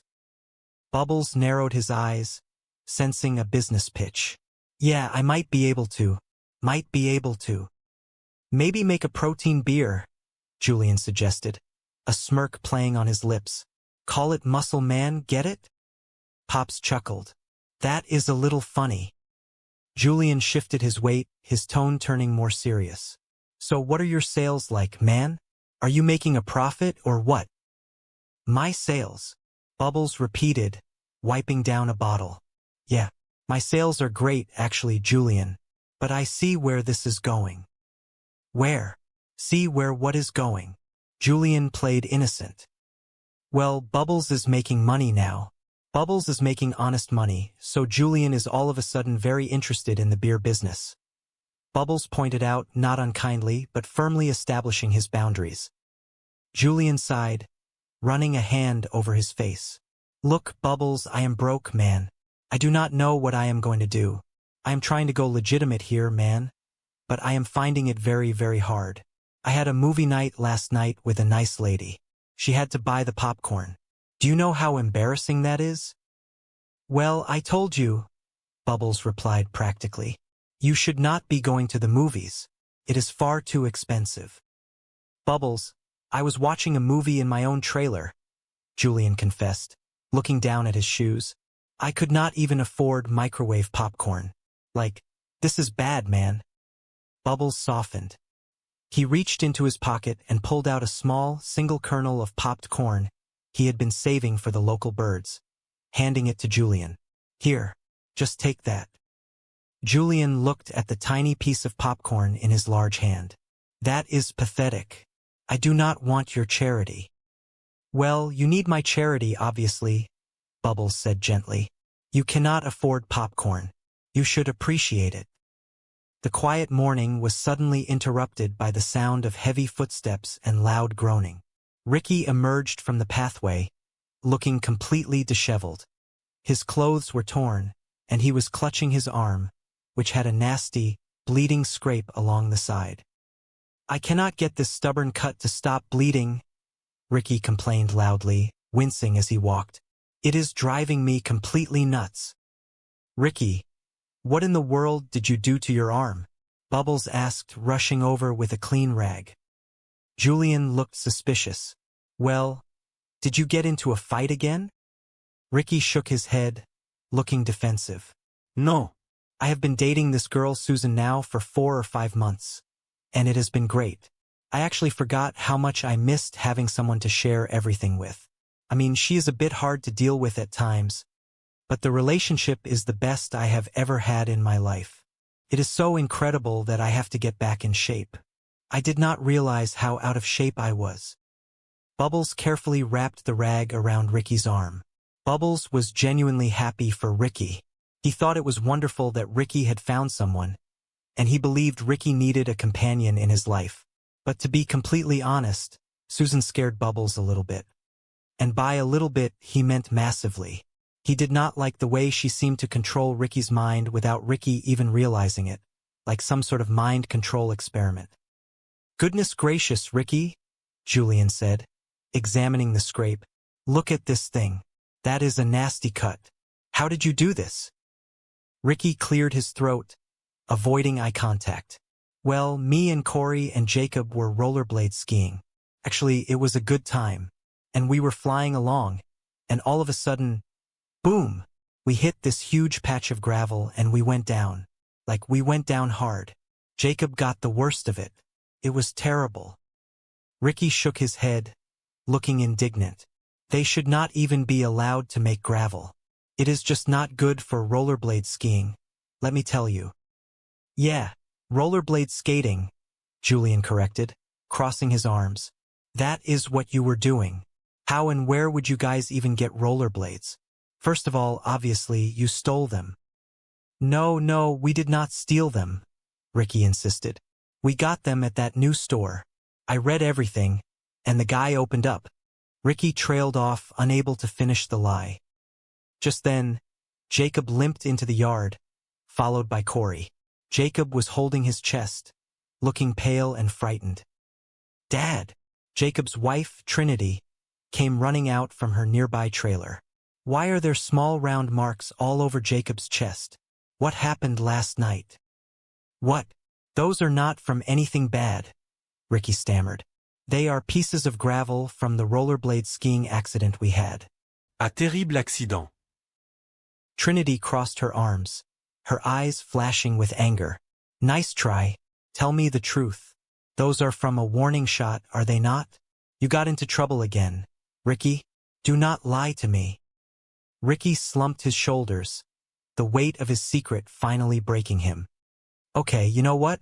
Trinity, boys, I am sorry. I have been keeping a secret from you guys the whole summer. I was not upgrading my small engine repair certification. And I was not taking that crane operator's course I told you about. I was secretly tending to an agricultural project down by the bluff. All by myself. Dad, Trinity said, her voice filled with disappointment. Unbelievable, Ricky. You promised me. I know. I am sorry, Ricky pleaded. But, it was amazing. I developed this new botanical strain with a professional agriculturist. Incredible stuff. I had irrigation, 75 beautiful plants. Some were 8 feet high. It was amazing. I do not care, Ricky, Trinity said firmly. And I had a one-time backdoor cash deal set up, Ricky continued, desperate for them to understand. If it had happened today, I would have been financially secure for life. I do not care, Trinity repeated. Ricky sighed deeply. Anyway, last night, it all fell apart. And yes, I did take Jacob and Corey with me. That is on me. But it was not supposed to go down like that. When we got there, these other guys had already cut down the plants, and they took everything, and they scared us off. It was awful. You are unbelievable, Trinity said, her voice shaking with emotion. How could you take my husband on a job like that? Well, he did want to go, Ricky offered weakly. He did not have to, Trinity shouted. Oh yes, it is his fault. He wanted to go. Why would you do this, man? You guys could have been seriously hurt. You know what, everybody? Ricky raised his voice, frustration boiling over. I was this close to being retired. This supply. Is there any chance you two could loan me a small amount of funds to purchase something? I need to distance my mind from the events of today. I am sorry, my friend, Julian sighed. I have absolutely nothing to give you. Please, Bubbles, can you assist me? Ricky pleaded, his voice cracking. Bubbles looked at his 2 oldest friends. They were broken, exhausted, and trapped in a cycle of their own making. He set down his cleaning cloth and took a deep breath. It was time. Goodness gracious, you two are entirely lost, Bubbles said, his voice unusually firm and commanding. Both of you, step back and listen to me. He reached under his counter and pulled out a small, unopened bottle of premium reserve ale. He handed it to Ricky. Here, Ricky, I will give you this because I do feel genuine sympathy for what occurred to you today. That was a terrible experience, but I firmly believe it is for the best. I truly do. Bubbles stepped out from behind the counter, standing directly in front of Julian and Ricky. He looked them both directly in the eyes. Gentlemen, I have to release some thoughts that have been building within my heart. Bubbles began, his voice thick with emotion. It has been building up for a very long time, and I simply cannot hold it inside any longer. Please, listen to me carefully. Julian and Ricky fell silent, sensing the gravity of the moment. I will begin by stating clearly that I love you both, Bubbles said softly.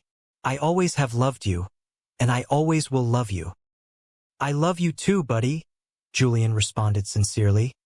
Me too, Ricky added, looking down. What is on your mind?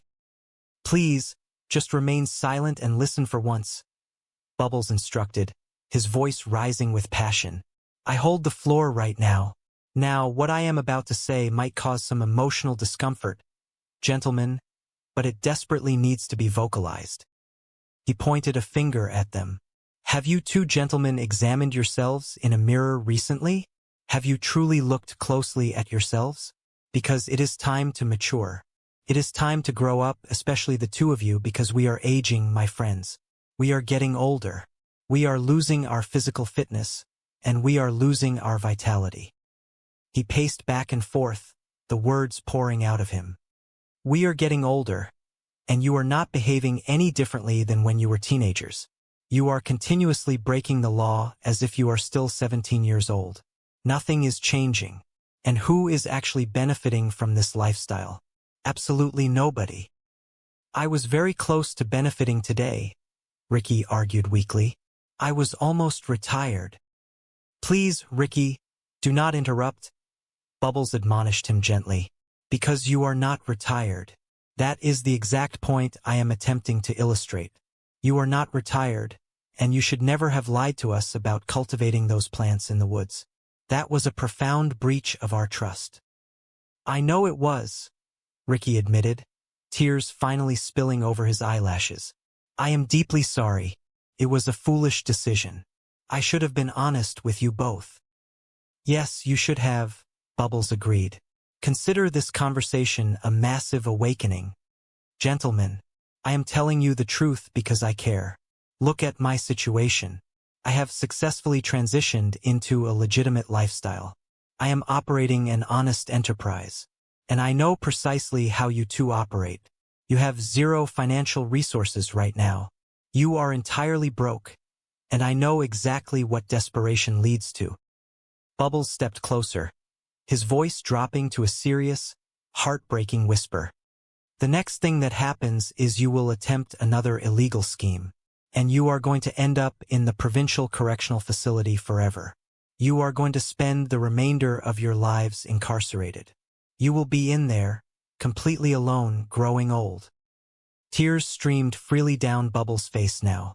And when you are in that cold place, taking your final breaths on this earth, Ricky, when you are drawing your last breath, there will be no family surrounding you, and I will not be there to hold your hand. Ricky sobbed quietly, the devastating reality of Bubbles' words piercing his heart. It is the undeniable truth, Bubbles concluded, wiping his own tears away. If you two truly love me as much as you claim you do, then the era of breaking the law must end completely. For good. That is my final statement. I want you both to spend this evening reflecting deeply on those words. Bubbles patted Ricky gently on the shoulder. Here, Ricky, you can finish that bottle. Consider it a beverage to aid in your reflection. Bubbles turned and walked away into the cool night, leaving Julian and Ricky standing in the quiet glow of the brewery. The silence that followed was profound, filled with the weight of decades of mistakes, but also illuminated by the powerful, enduring light of true friendship. Ricky looked at the bottle in his hand, then up at the stars twinkling above the trailer park. For the first time in his entire life, the desire for a quick scheme was completely gone, replaced by a deep, unwavering resolve to finally become the man his family and his best friend knew he could be. The night air was crisp and thick with the scent of pine and damp earth. For Ricky, standing at the edge of the tree line under a blanket of brilliant stars, this was a monumental evening. He took a deep breath, letting the cool breeze fill his lungs, and smiled a genuine, hopeful smile. This was a big, big night for him. He had finally accomplished something entirely on his own. Something that required planning, dedication, and patience, and it was about to pay off. For years, things had always gone sideways. Every plan, every scheme, every attempt to get ahead had been tangled up in the chaotic dynamics of his lifelong friendships with Julian and Bubbles. He loved them. They were his brothers. But their combined efforts always seemed to attract trouble like a magnet. But not this time. He had finally gotten himself educated in the ways of independence. If you want something done right, he told himself, you have to get it done by your own two hands. Beside him in the darkness stood Corey and Jacob, shifting nervously from foot to foot. They had helped, of course. Ricky was willing to admit that. Yeah, man, we totally had your back, dude, Corey whispered, his voice trembling slightly with the thrill of the midnight adventure. Ricky raised a hand, gesturing for quiet. He did not want to be harsh, but the stakes were too high for idle chatter. Would you be quiet for a minute? Cannot you see I am having a moment here? Anyway, I secured this incredible backdoor deal with one of the dispensaries in the city. Cash money. I am done. I finally did it. He felt a twinge of guilt knowing that Julian and Bubbles were probably going to be a little upset when they found out he had kept this a secret. He had intended to tell them from the beginning, but fear of failure had held him back. Now, with success within his grasp, his plan was simple. He was going to throw a massive party. A grand celebration with food, drinks, and laughter. Parties, in Ricky's experience, fixed absolutely everything. Okay, boys, Ricky whispered, pointing toward a dense patch of trees just ahead. Just up here past this tree line. When we get there, no talking, no messing around. We are going to get the plants harvested as fast as we possibly can, and get out of here before the sun comes up. Okay. Yes, absolutely, Jacob replied, adjusting his jacket. Hey, do not worry, we have got this, Ricky, Corey added, trying to sound brave. Hey, thanks for bringing us to the harvest, man. Suddenly, the stillness of the forest was shattered by a loud, echoing crack. A bright flash illuminated the trees just yards away from their position. What in the world is that? Corey shrieked, panic gripping his voice. Are those the police? The police? It is just a warning shot, Ricky yelled, his heart hammering against his ribs. It is just a warning shot, boys. Get up, you cowards. Come on. Chaos erupted. Shadows moved swiftly through the trees, figures dismantling the careful work Ricky had tended to for months. Get back here. Leave my stuff alone. What are you doing? Oh my goodness. No. No. Ricky cried out, stumbling backward over a large exposed root. The reality of the situation washed over him in a cold wave. The harvest was gone. The grand plan was ruined. I guess I should not be surprised, he muttered to himself, brushing the dirt from his knees as the realization settled in. Why does the universe keep dealing me these terrible hands? A crossman. Yes, the crowd roared. Ricky turned to the side of the stage and nodded. All right, Corey, Jacob, you may proceed. It is time. From behind a nearby trailer, Corey and Jacob struggled to lead the pink-stained horse into the viewing area. A collective gasp of confusion rippled through the audience. Bubbles, standing near the front, adjusted his glasses in sheer disbelief. Oh my goodness, are you being humorous, Ricky? That is the major announcement? You acquired a horse. Well, the animal is not intended for my personal use, Bubbles, Ricky clarified, looking proudly at the stubborn creature. Is she not a beautiful specimen? It is certainly a distinct animal, Bubbles replied cautiously. Although, judging by the anatomy, I believe it is actually a male. Yes, my friend, it is definitely male, Corey confirmed from the side. Ricky cleared his throat, pushing past the awkward correction. Regardless, today, I want to present this magnificent horse as a token of my profound affection to the love of my life, Susan, and I am going to ask her to become my wife. The crowd fell silent. Julian, who had just arrived, pushed his way to the front, looking horrified. "Oh my goodness, Ricky. This is a terrible idea," Julian whispered loudly. "This is highly inappropriate. Listen to me, what is wrong with your judgment?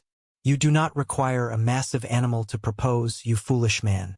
If she truly loves you and desires a marriage, she does not need a horse or any grand, expensive gesture." "Ricky, please step down here for a moment," Bubbles urged, gesturing wildly. Ricky reluctantly stepped off the stage, looking defensive. "What is the problem, Bubbles?" "What are you doing?" Bubbles hissed.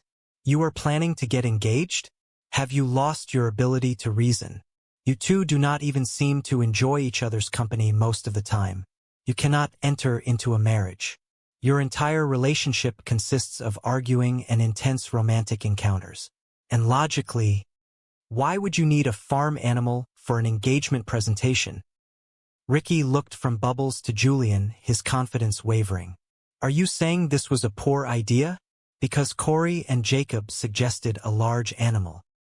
"It was a terrible suggestion from two very confused individuals," Julian stated bluntly.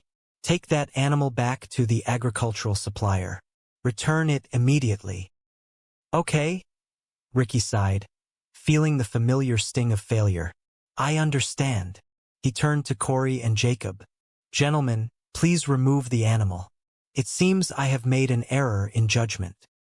"Understood, my friend," Corey said, struggling to turn the horse around. "Please be careful, Jacob." Ricky turned back to his oldest friends, a look of genuine vulnerability on his face. "You know what though, Bubbles? I truly believe that I love her enough to make this work. And they say that a strong physical connection can overcome interpersonal difficulties. Right? Ricky, no respected professional has ever stated that," Bubbles said softly, his heart aching for his friend's profound misunderstanding of love. "Okay. You know what?" Ricky admitted, his voice dropping. "Perhaps presenting a horse was slightly excessive as a gift. I simply wanted to demonstrate to my future wife the massive scale of my affection, so I wanted the gesture to be physically large. But I suppose the actual important news here is the commitment of marriage itself. Correct?" "I suppose it is, Ricky," Bubbles said, offering a sad smile. "Congratulations. I truly only want you to find happiness." "Yes, me too, buddy," Julian added, patting Ricky on the shoulder. Ricky took a deep breath and stepped back up to the microphone. "Well, everyone, here she arrives now. Thank you once again for your attendance." A car screeched to a halt at the edge of the gathering. Susan stepped out, her face contorted in absolute fury. She did not look like a woman expecting a romantic proposal. She looked like a storm about to make landfall. "Where is he?" Susan demanded, her voice cutting through the festive atmosphere like a knife. "There he is.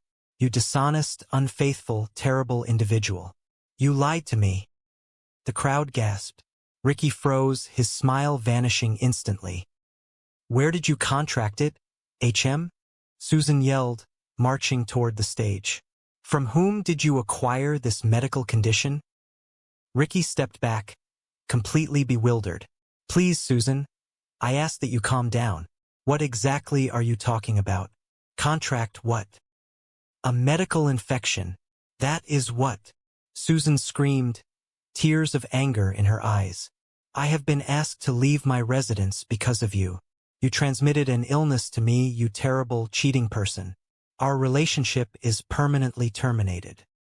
"Susan, please wait a moment," Ricky pleaded, his voice rising in panic and confusion. "You must listen to me right now. I have not been intimate with anyone else. Why would I? I am deeply committed to you." "Oh, really?" Susan scoffed bitterly. "And you expect me to believe that?"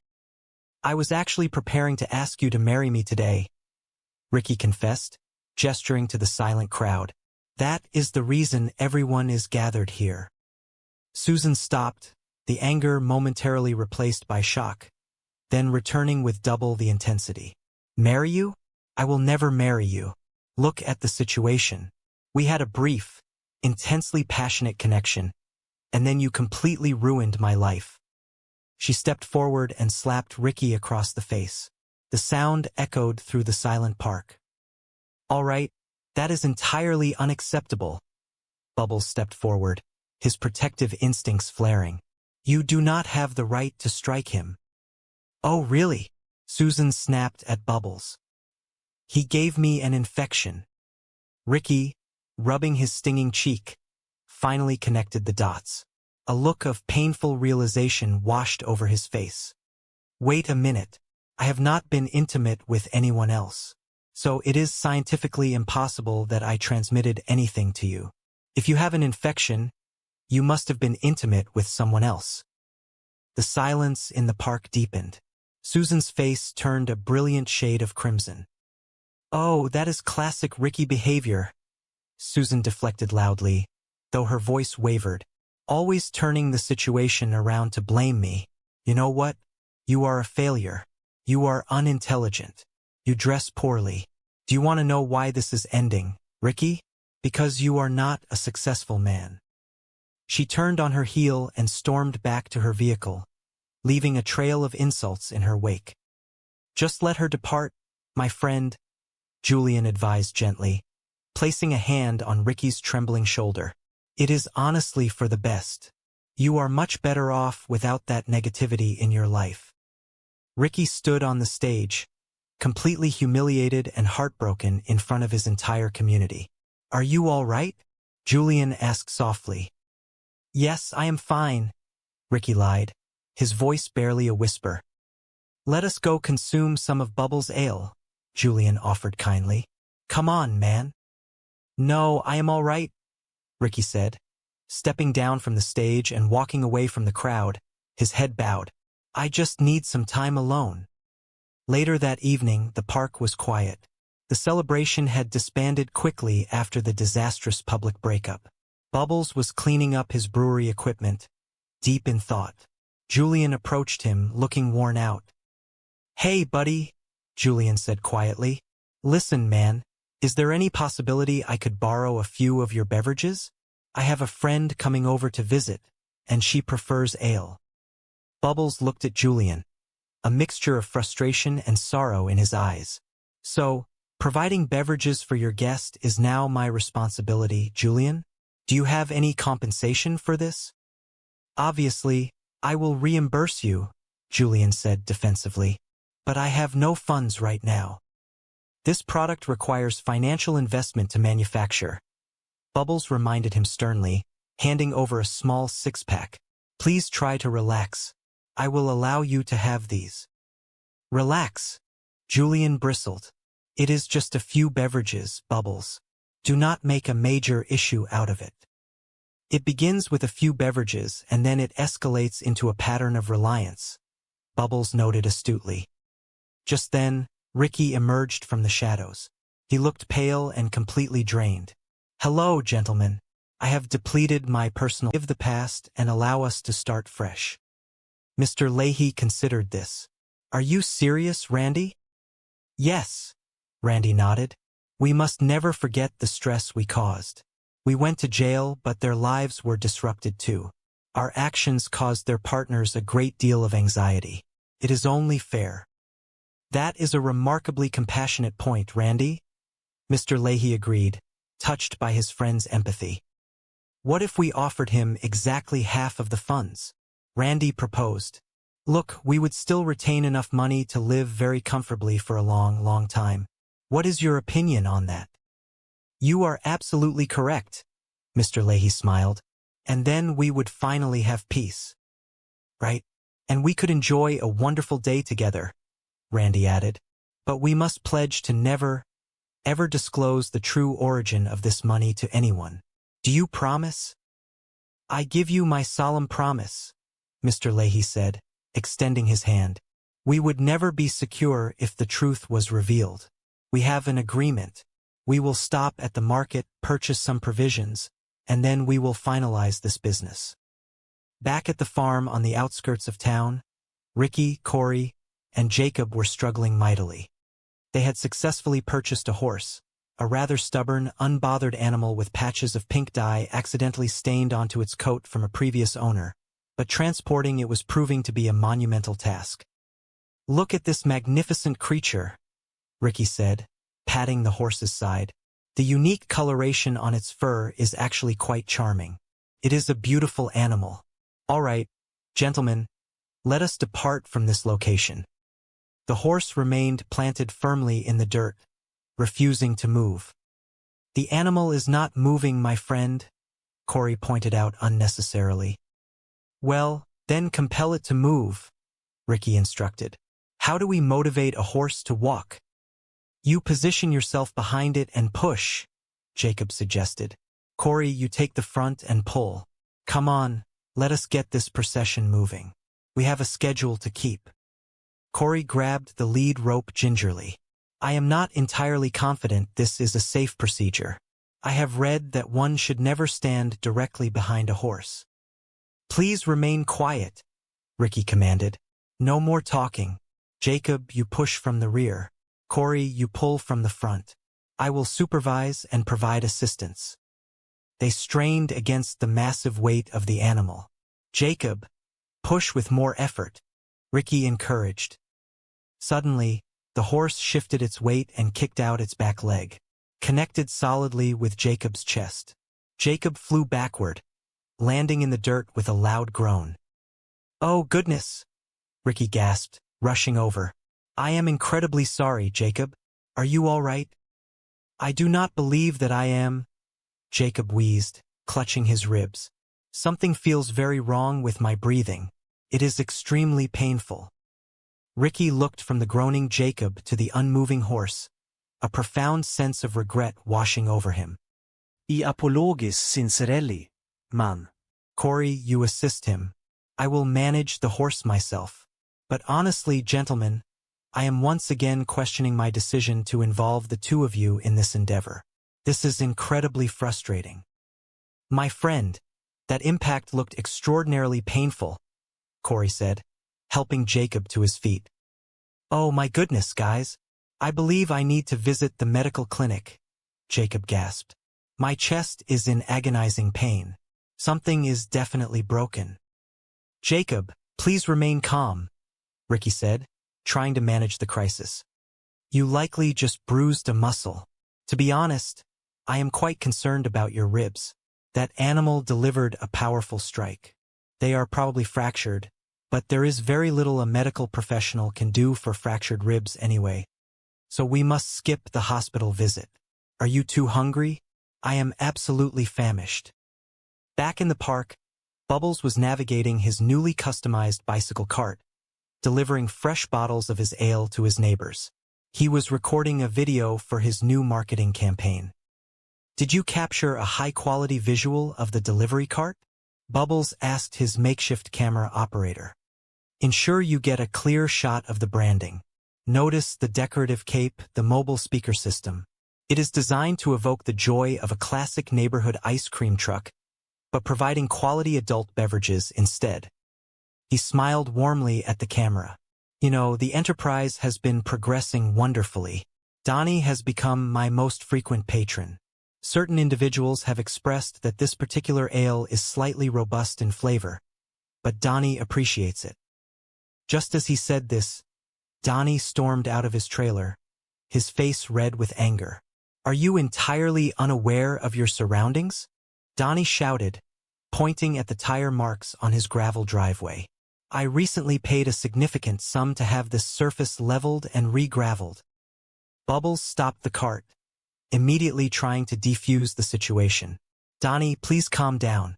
I apologize for the tracks. I will provide you with a complimentary case of beverages to compensate for the inconvenience."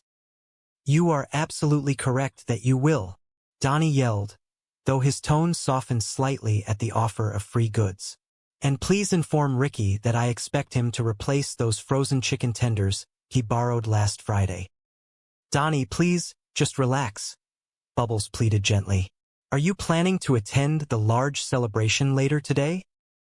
"I have not made a final decision yet," Donnie hollered before turning and marching back inside. "All right, my friend," Bubbles sighed, shaking his head. "Can you imagine navigating through life carrying that much internal anger?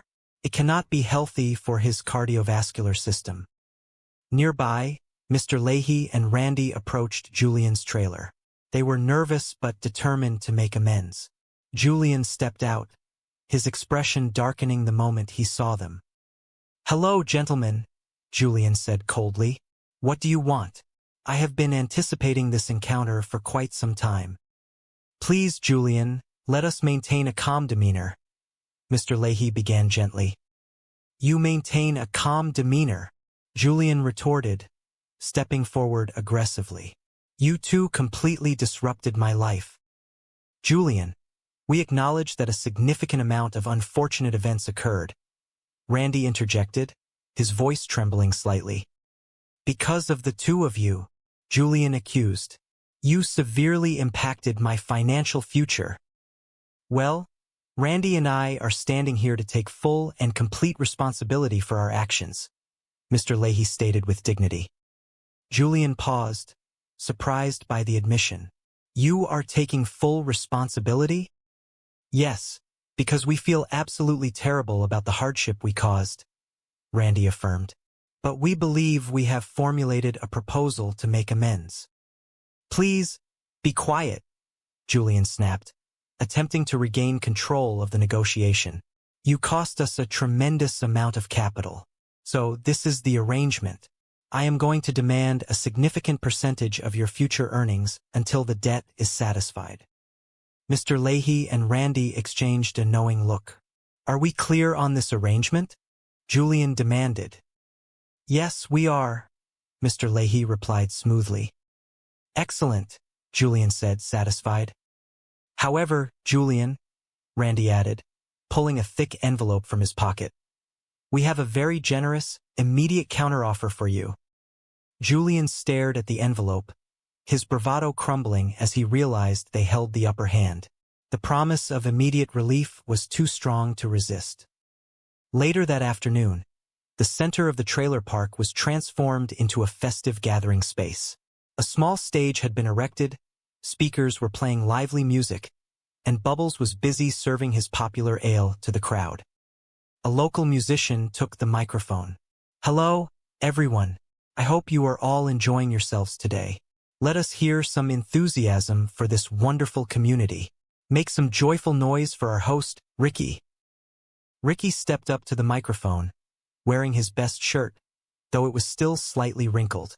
He looked out at his friends and family, his heart pounding. "Thank you, everyone," Ricky began, his voice echoing across the park. "How is everyone doing on this beautiful day?" The crowd cheered in response. "Excellent," Ricky smiled. "Well, today marks a truly monumental occasion in my life, and that is precisely why I requested the presence of everyone I care about. Are you all prepared to hear the major announcement?" Familiar metallic roofs of the homes he had known his entire life. He took a deep, steadying breath. This was it. This was the moment everything was going to change. "This is a massive, truly monumental night for me," Ricky whispered to himself, his voice trembling with a mixture of anxiety and profound pride. "I finally did something entirely of my own design, and it has actually paid off." He thought back to all the failed schemes and chaotic misadventures of his past. He realized now that the root of those failures was always a lack of independence. Things had always gone terribly wrong in the past because he had relied too heavily on Julian and Bubbles. Their plans always seemed to clash, creating a vortex of trouble that dragged them all down. But not this time. "I finally got myself educated," Ricky said, a smile pulling at the corners of his mouth. "If you want something done right, you have to get it done by your own hands." Behind him, the rustling of leaves announced the arrival of his loyal but clumsy companions, Corey and Jacob. They emerged from the brush, panting softly, eager to assist the man they looked up to. "Well, you both helped a little bit too, I suppose," Ricky conceded, nodding at them with a newfound maturity. "Yes, man, we totally had your back, friend," Corey replied, his face lighting up with genuine happiness at the rare compliment. Ricky held up a hand, his focus returning to the mission. "Could you please keep your voices down?" Can you not see that I am trying to focus here? Anyway, I secured this incredible, completely legitimate arrangement with one of the new dispensaries down in Halifax. It is a cash arrangement. Real money. I am finally finished with the struggle. I actually did it. He paused, a flicker of guilt passing over his features. You know, Julian and Bubbles are probably going to be a little bit upset if they find out I kept this from them.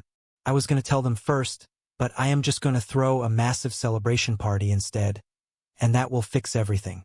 A good party fixes absolutely everything. The trio ventured deeper into the woods, the moonlight guiding their path toward Billy Bastard Bluff. Ricky turned to his friends, his tone serious and commanding. Okay, boys, the location is just up here past this tree line. When we get there, there will be absolutely no talking and no messing around. We are going to get the plants harvested as safely and efficiently as we possibly can, and get out of here before that morning sun comes up. Do you understand? Absolutely, Jacob whispered enthusiastically. Do not worry, we have your back, Ricky, Corey added. And thank you so much for bringing us to the harvest. It means a lot. They reached the clearing. The crop was magnificent, a testament to months of patient, quiet labor. But just as they raised their tools, a blinding light cut through the darkness. A booming noise echoed through the trees. It was not the police, but a group of rival harvesters who had discovered his secret haven. What in the world is that? Corey panicked. Is that the authorities? No. It is just a warning shot from a noisemaker, Ricky shouted, trying to maintain order. But the chaos was immediate. The rivals shouted for them to run. Panic set in. Get back here. What on earth are you doing? Ricky yelled as his friends scattered into the brush. He watched in absolute devastation as his beautiful, hard-earned crop was hastily gathered by the intruders. Oh my goodness! No, no. I suppose I should not be entirely surprised. Why does the universe continuously throw obstacles in my path? He stumbled backward, catching his arm on a sharp branch and taking a painful tumble into a patch of loose gravel.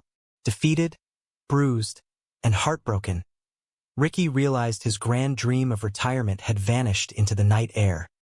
Meanwhile, miles away in the heart of the trailer park, the morning sun was rising on a much brighter scene. Bubbles, wearing his signature thick glasses and a smile that could light up a room, was standing proudly in his newly constructed brewing shed. The air was rich with the warm, comforting scent of malt, hops, and honest labor. Oh, hello there, friends. Bubbles greeted his early morning visitors with immense joy. What is going on? Please, come in and check out the new setup. Just look at this. He gestured expansively to the gleaming metal vats and perfectly organized bottling stations. I sold my special pizza sauce recipe to that gentleman with the unique accent from the city. I took a risk and reinvested every single penny into making craft beverages. Started off very slow, learning the ropes, but I am making some genuinely decent money at it now. He held up a beautifully labeled bottle, his chest swelling with pride. Look at that. The Green Bastard India Pale Ale. I am selling a tremendous amount of this to the wonderful people in the park. Business is not just good. It is booming. He set the bottle down, wiping his brow with a clean towel. It is booming, but I must admit, I am under a significant amount of pressure today. Ricky is making some kind of a major announcement later this afternoon. He is throwing a large gathering. I have to get this entire batch bottled up and ready to go, because he ordered 22 large cases. It must be incredibly big news. I am genuinely excited for him. Just then, Julian walked into the shed, holding a half-empty glass of water, his posture rigid with a mixture of curiosity and quiet desperation. He was accompanied by an older gentleman from the park. Hello, Julian. Hello, sir. Bubbles chirped happily. How is the beverage business treating you, my friend? Julian asked, trying to sound casual, though his eyes were scanning the impressive setup with clear envy. Oh, it is simply amazing, Julian, Bubbles replied, unable to contain his enthusiasm. It is absolutely wonderful. It is a lot less stressful than hauling shopping carts around the parking lots. That is for certain. The older gentleman chuckled warmly. It is wonderful that the community is enjoying it so much, young man. Yes, sir, they certainly are, Bubbles agreed. Julian leaned against a wooden barrel, swirling the liquid in his glass. You know what? I have been doing some thinking. Why do you not formulate a beverage with my name on it and your picture? We could partner up. Bubbles raised an eyebrow, sensing the underlying motive. Yes, I might be able to do something like that. Maybe create a protein-enriched beverage and call it Muscle Man. Do you understand the joke? The older man laughed, but Julian remained serious. So, what are your actual sales figures like, my friend? Are you generating a solid profit margin, or what? My sales, Bubbles repeated, his smile fading slightly as he crossed his arms. My sales are actually fantastic, Julian. I can see exactly where this conversation is heading. Where?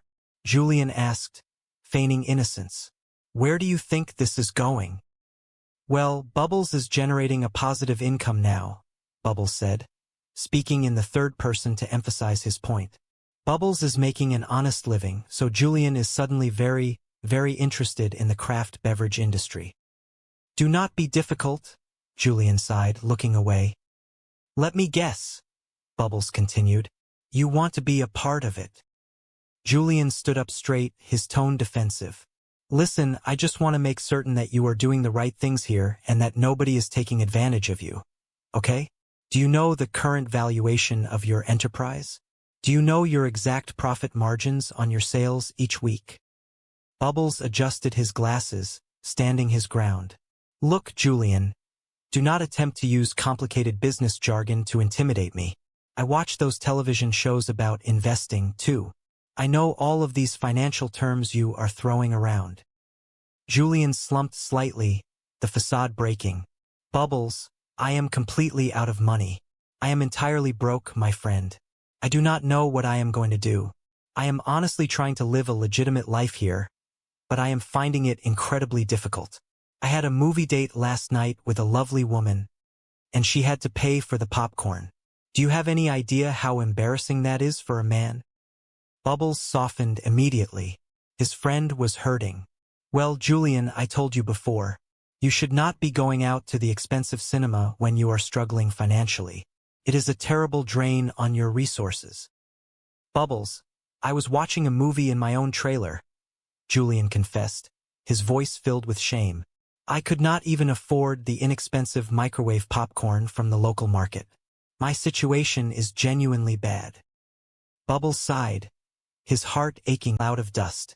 She threw the car door open and marched toward the crowd, her face a mask of absolute fury. The cheerful atmosphere evaporated instantly, replaced by a tense silence. Where is he? Susan demanded, her voice cutting through the quiet night air. There he is, you deceitful, lying individual. How could you do this to me? Ricky stepped forward, utterly bewildered. Susan, please calm down. What are you talking about? I was removed from my own home today because of you? Susan shouted, pointing a trembling finger at Ricky's chest. You have been unfaithful. You gave me a terrible illness. You are a terrible person, and we are completely finished. The crowd gasped collectively.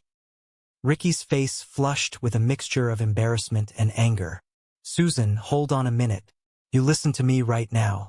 I have not been with anybody else. Why would I? I care about you. Susan scoffed loudly, a bitter sound. Oh, really? Then how do you explain my medical diagnosis today? I did not sleep with anyone else, Ricky stated firmly, standing his ground. So it is medically impossible that I passed anything to you. If someone has an illness, you must have been the one who was unfaithful. Susan froze, her eyes darting nervously for a fraction of a second before her anger flared up again to cover her guilt. Oh, typical Ricky. Turn the situation around and blame me, just like you always do. It is the logical truth, Ricky said, his voice dropping in volume. a profound sadness replacing his initial confusion. You cheated on me. Susan crossed her arms, defensive and cruel. You want to know why I did it, Ricky? Because you are not going anywhere in life. Look at you. You are a disappointment. With a final, dismissive glare, Susan turned on her heel and marched back to her car. She slammed the door and sped away, leaving Ricky standing alone in the center of the stunned crowd, the borrowed horse shifting restlessly nearby. Julian stepped up beside his friend, placing a heavy, comforting hand on his shoulder. Just let her go, buddy. It is absolutely for the best. You are far better off without her in your life. Are you all right, Ricky? Bubbles asked softly, his eyes full of deep sympathy. Ricky stared at the dust settling in the driveway. He let out a long, shuddering breath. Yes, I am fine. It is better this way. The crowd slowly began to disperse, offering quiet condolences as they returned to their homes. The grand celebration had ended before it even truly began. Later that night, the park was quiet. The string lights had been unplugged, leaving only the soft glow of the moon to illuminate the area. Ricky, Julian, and Bubbles sat around a small, crackling fire pit outside Ricky's trailer. The atmosphere was heavy, thick with the unsaid weight of the day's events.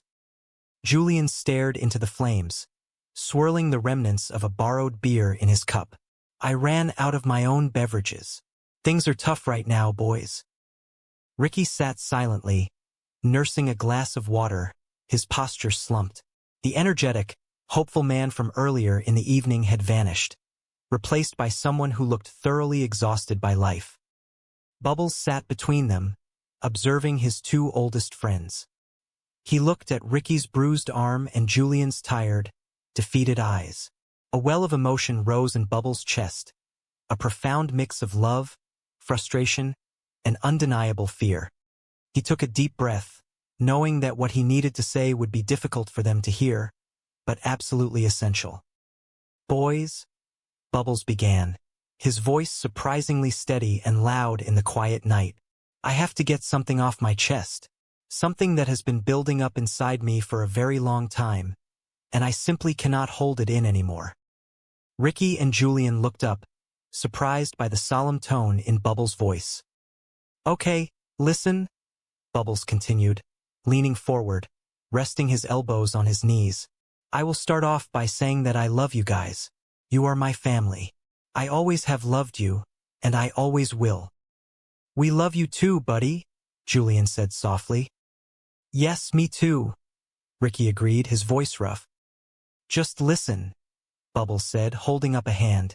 Please just listen for once. I have the floor.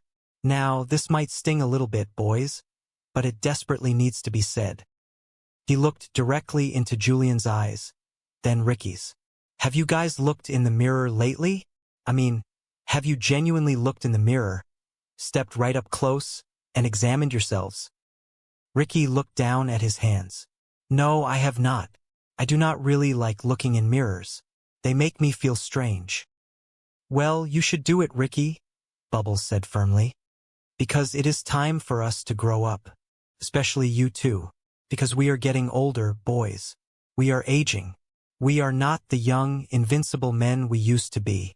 We are getting out of shape, and we are looking exhausted and worn down by this lifestyle. Bubbles gestured around the quiet trailer park. You are not getting any younger, but what are you doing with your lives? You are out here breaking the law and scheming as if you are still 17 years old. Nothing is changing. You keep running in the same circles. And who is benefiting from it? Nobody. Absolutely nobody. I almost benefited today, Ricky protested weakly, clinging to his shattered dream. I was almost retired. You are not retired, Ricky, Bubbles stated, his voice cracking slightly with emotion. That is the entire point I am trying to make to you. You are not retired, and you should never have been lying to us and to your daughter about your illegal activities. That is fundamentally wrong, and it hurts the people who care about you. Ricky nodded slowly, a single tear tracking through the dust on his cheek. I know. It was foolish. I am profoundly sorry. I should have been honest with you guys. This is a massive wake-up call right now, boys. Bubbles pleaded, his eyes shining. I am telling you the truth. I have finally gone legitimate. I have an honest, respectable business going with the brewery. It is hard work, but it is real. He pointed a finger at Julian. And you guys, I know exactly how you operate. You have no money right now. You are completely broke. And I know precisely what that desperation turns into. You will start planning another scheme. You will take another massive risk. Bubbles stood up, pacing near the fire. And do you know what will happen? The next thing you know, you will be caught. You are going to wind up in a prison cell forever. The sentences will only get longer. You are going to spend the rest of your lives locked away from the world. He stopped and looked down at his two best friends, his voice dropping to a heartbreaking whisper. You will be in there all alone. And when you are in that cold cell, taking your final breaths on this earth, there is going to be no family there beside you, and I will not be there to hold your hand. The silence that followed was deafening, broken only by the crackle of the fire. The weight of Bubbles' words settled over Ricky and Julian like a heavy blanket. It was a terrifyingly realistic vision of their future, a future they had willfully ignored for decades. If you guys genuinely love me as much as you say you do, Bubbles concluded, sitting back down, emotionally drained, then breaking the law has to be over. Permanently. That is it. That is all I have to say. I want you both to sit here and think about that tonight. Julian stared at his empty cup for a long time. Then, he looked at Bubbles, a profound respect softening his usually hardened features. You are right, Bubbles. You are entirely right. Ricky wiped his face with his sleeve, looking up at the stars above the trailer park. For the first time in his life, the endless cycle of schemes and failures felt truly exhausting. He looked at the wooden deck he had built with his own hands, a symbol of honest, tangible work. I am done, Ricky whispered. I really am done with it all. The three friends sat together in the warmth of the fire, the harsh lessons of the day fading into a quiet, hopeful resolve. The road ahead would be difficult, requiring honest labor and uncomfortable truths, but as the embers glowed in the darkness, they finally understood that the only truly valuable treasure they possessed was each other, and a future built on the solid ground of a legitimate, shared life. The evening sky over the trailer park was painted in shades of deep indigo and soft violet, casting a peaceful glow over the quiet neighborhood. For Ricky, however, the stillness of the night was a stark contrast to the racing of his heart. He stood at the edge of the dense woods, looking back at the fuss. They have an excellent canteen at the track. Back at the trailer park, Ricky was admiring his latest creation. He had spent the afternoon building an elaborate, multi-level wooden structure attached to his trailer. Look at this magnificent thing, Ricky boasted to Corey and Jacob, who were staring up at the chaotic carpentry. I built this entirely by myself. Check it out. I have a wonderful kitchen area set up. I have my bedroom right here, a nice flat-screen television. Step inside and look at how amazing this is. He ushered them around with the pride of a seasoned architect. I have my downstairs bathroom here, and this is truly special. I built a small annex for my grandson, Little Mo, for whenever he wants to sleep over. He absolutely loves it. Ricky climbed a shaky wooden ladder. Now check this upstairs area out. This is incredible. Look at this patio. I have a couple of recliners up here, a music player, another television, and a very nice lamp. I crafted that myself. Corey looked around, genuinely impressed. Friend, this deck is awesome. I love it up here. It is so impressive. Yes, Ricky, it really is incredible craftsmanship, Jacob added, though he was holding his ribs gingerly from the previous night's misadventure. I know how great it is, okay? Ricky said, brushing off their compliments. I built the thing with my own two hands. I know it is awesome, but we need to get back to the subject of the big announcement. It has to be something monumental, or I am going to come across looking like a complete failure. Why do you not tell everyone you have decided to run for public office? Corey suggested earnestly. There is nothing more huge than that. That is brilliant, Corey, Ricky said sarcastically. It is really believable. I am going to run for the highest office in the nation. Jacob chimed in. Whatever it is, it has to be something visually huge, and you have to arrive accompanied by something grand. You mean like driving in on a large construction vehicle? Because that would be very interesting. Ricky rubbed his temples in frustration. Why did I even ask you two for assistance? You are not helping. How about a rare animal? Corey offered. Yes, man, you need something exotic, like a snow leopard. Ricky paused, contemplating the idea. You know what? An impressive animal might actually work.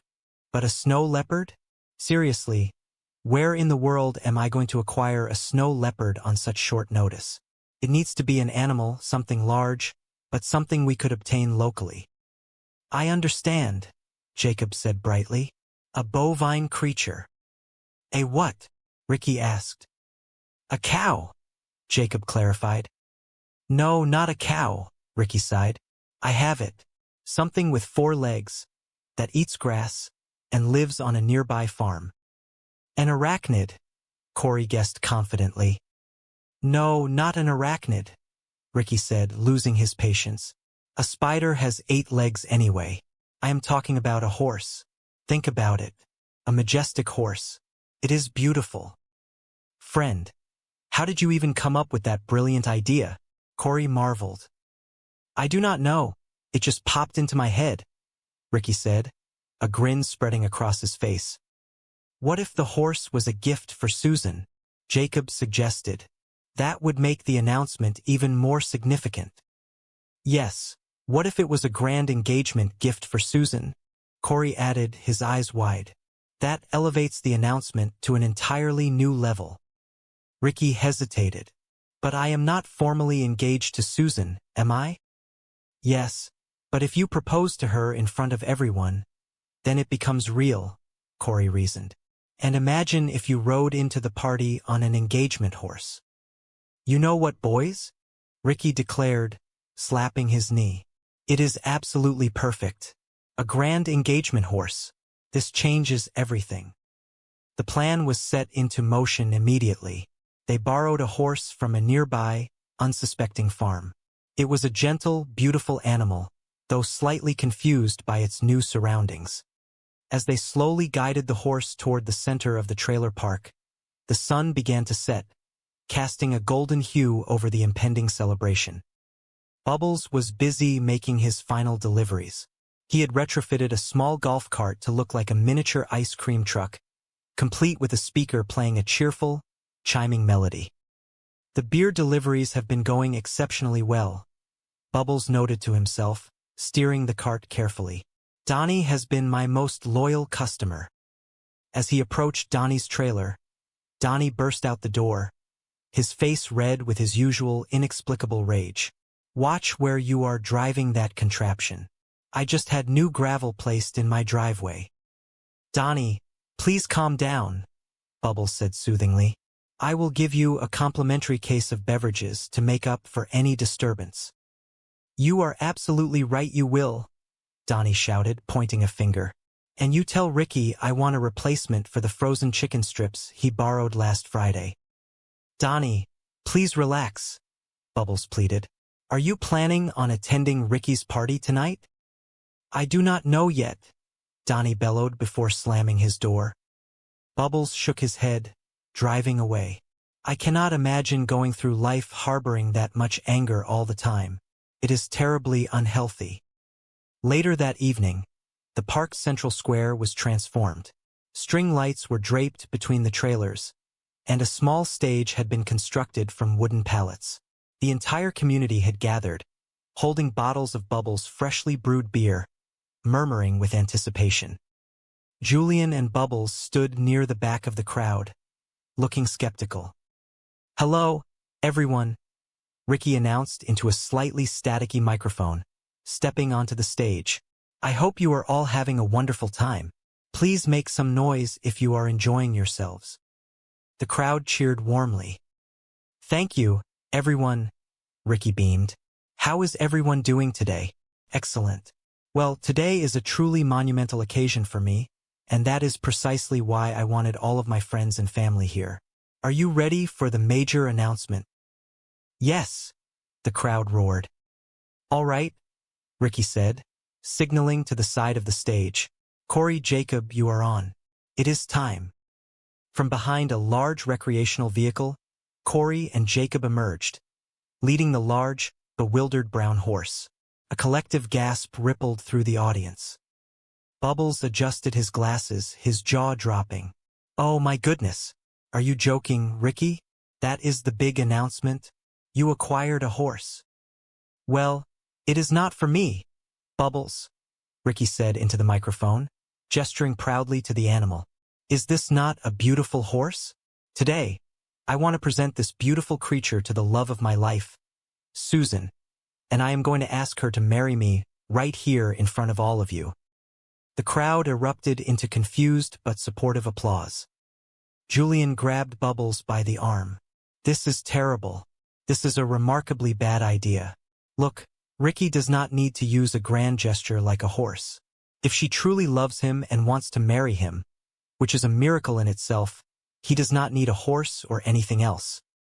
Julian pushed his way through the crowd to the edge of the stage. Ricky, please step down here right now. Come down here. Ricky hopped off the stage, looking defensive. What is the problem, Julian? What are you doing? Bubbles hissed, joining them. You are proposing? Are you out of your mind? You two barely seem to like each other half the time. You cannot get married. All you do is argue and yell. And why would you possibly need a farm animal for an engagement? It was a brilliant idea the boys had, Ricky insisted. No, it is a terrible idea, Julian countered firmly. Take this horse back to wherever you found it immediately. Ricky sighed, seeing the genuine concern on their faces. You know what? Maybe bringing the horse was a bit excessive. I just wanted to show my future wife how much I cared. So I wanted it to be a grand gesture. But I suppose the actual big news here is the engagement itself, right? I suppose it is, Ricky, Bubbles said softly, patting Ricky's arm. Congratulations. I just want you to be genuinely happy, and if this is what it takes, then that is fine. Me too, buddy, Julian agreed, offering a supportive nod. Well, here she comes now, everyone, Ricky announced, pointing toward the entrance of the park. Susan's car screeched to a halt, kicking up a clunce, and it has been great. I actually forgot how much I missed having someone to share my life with. I mean, she can be a bit hard to deal with at times, but we have a strong connection. But this arm, this had nothing to do with her. Look at this thing, Julian said, examining the red, bruised skin. That is a nasty scrape. How exactly did you manage to do this? Ricky avoided eye contact. Well, me, Corey, and Jacob were rollerblade skiing. It was actually a really good time. We were flying along and all of a sudden, boom, we hit this massive patch of loose gravel and we went down. We went down hard. Jacob got the absolute worst of it. It was terrible. Bubbles peered closer, adjusting his glasses. They should not even be allowed to put gravel near paved areas. It is just not safe for rollerblade skiing, let me tell you. Rollerblade skating, Julian corrected flatly, crossing his arms. That is what you were doing. How and where would you three even acquire rollerblades? Let me guess, you did not purchase them. No, we certainly did not take them without asking, Ricky stammered, his lie unraveling rapidly. We got them at that new store down the road.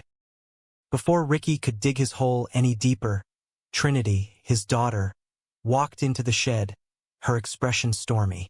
Dad, why are there small circular marks on Jacob's chest? What really happened last night? Ricky sighed, his shoulders slumping. He looked at the faces of his family and friends. Okay, you know what? Trinity, boys, I am incredibly sorry. I have been keeping a secret from you guys for the whole summer.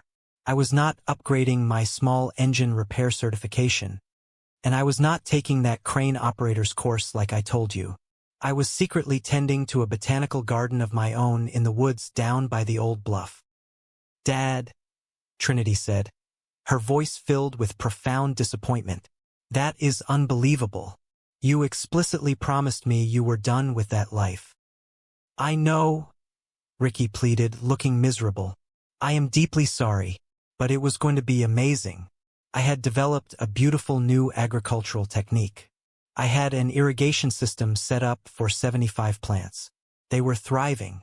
Some were 8 feet high. I do not care, Dad, Trinity interrupted firmly. And I had a one-time, legitimate cash deal lined up with the city dispensary, Ricky continued, desperate to make them understand. If it had happened today, I would have been financially secure for life. I said I do not care, Trinity repeated, her eyes welling with tears of frustration. Anyway, last night, it all fell apart, Ricky admitted softly. And yes, I did take Jacob and Corey with me. That is entirely my fault. But it was not supposed to happen the way it did. When we arrived, some other individuals were already there. They took everything, and they chased us off with rock-salt deterrence. You are unbelievable, Trinity said, shaking her head slowly. How could you take my husband, your son-in-law, on a risky venture like that? Well, he wanted to participate, Ricky offered weakly. He did not have to go, Trinity countered sharply. Oh, yes, I am sure it is entirely his fault for following your lead. Julian stepped in, his voice stern. Why would you do this, man? Without us there to supervise, you guys could have been seriously hurt. You know what, boys? Ricky said, his voice thick with emotion. I was this close to being fully retired and secure. This close. And it is all gone. It is over, Julian said firmly. The crop is gone. You must leave it in the past. Trinity turned toward the door. I should have known. I should have known that your big, mysterious announcement was going to have something to do with your old, foolish habits, Dad. Every single time. No, Ricky called after her, panic rising in his voice. That is not what the big, huge announcement is going to be about at all. No, it is something totally different. Something much bigger than a failed garden. Julian raised an eyebrow. Okay, so there is still a big announcement, is there? And you still need all of this beer? Yes, I certainly do, Ricky insisted, trying to regain his confidence. A massive announcement is coming later today. It is huge. You are going to be amazed. Ricky turned and jogged out of the shed, yelling over his shoulder. Big announcement still coming, everybody. A very big announcement. Julian sighed, looking at Bubbles. It had better be truly spectacular, Ricky, because you are so full of tall tales, man. Far away from the brewing shed, outside the imposing gates of the Regional Correctional Facility, Mr. Leahy and Randy were taking deep breaths of free air. They were finally being released. We are finally getting out today, Randy, Mr. Leahy said, smoothing the lapels of his worn suit. You know, I detest this dreary place. We have nothing to our names now. We will be starting over completely from scratch, but that is perfectly okay. Because at least we will not be confined in there anymore. At least we will have each other. Randy smiled, a genuine look of affection on his face. The time in here has actually helped us get closer than we ever have been, Mr. Leahy. I do not think our bond has ever been stronger. I just hope you are feeling well mentally as we step back into the world. Their tender moment was interrupted by the arrival of Officer Ted, who leaned casually against his patrol car. What do you want, Ted? Mr. Leahy asked, standing taller. We are free men now. Rumor has it that you are going to try and make things difficult for me. Ted chuckled dryly. Well, the truth will set you free, Jim, and I am willing to bet you will not say a word about our little arrangement. I am going to bet you $50,000 on it. Ted pulled a thick envelope from his jacket. That is for you too. Consider it a necessary silence fund. That $400,000 we seized from your trailer park adversaries was originally supposed to go to the Crown Attorney under the proceeds of crime regulations. It would have been locked up in an evidence room forever gathering dust. That simply did not make practical sense to me. Our local department desperately needed new computers, modern forensics equipment, and a brand new cruiser. Let us just say I made sure that the bulk of that money stayed right here with the local police station to serve the community. Ted tossed the envelope to Randy. So that just leaves you two gentlemen with this generous remainder. Are we in agreement here? Or am I going to have to find a reason to keep you both inside a little longer? Mr. Leahy clutched the envelope tightly. Thank you, Ted. We are more than good. Right, Randy? Right, Randy agreed quickly. You understand the nature of this transaction, Ted said, his eyes narrowing. Not a single word to anyone, or I will ensure your lives become incredibly difficult. As Ted drove away, Randy looked at Mr. Leahy, his eyes wide with disbelief.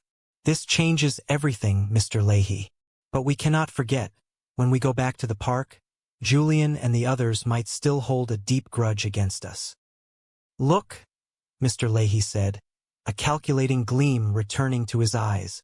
This money might be the definitive answer to all of our problems. We could offer a portion of it to Julian as a peace offering. Maybe he would wipe the slate completely clean. Seriously, sir? Randy asked. Yes, Mr. Leahy nodded. We must never forget, the initial conflict escalated because of a mutual misunderstanding. Our friends are deeply upset. That is a very good point, Randy conceded. Well, what if we offered Julian half of the money in this envelope? We would still have enough funds to live quite comfortably for a very long time. What do you think?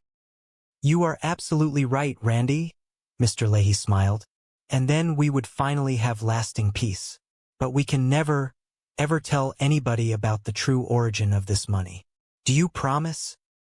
I promise, Mr. Leahy. We would never be safe if the truth came out. That is a deal, Mr. Leahy said, shaking Randy's hand. But as they walked toward the bus stop, a dangerous thought crept into Mr. Leahy's mind.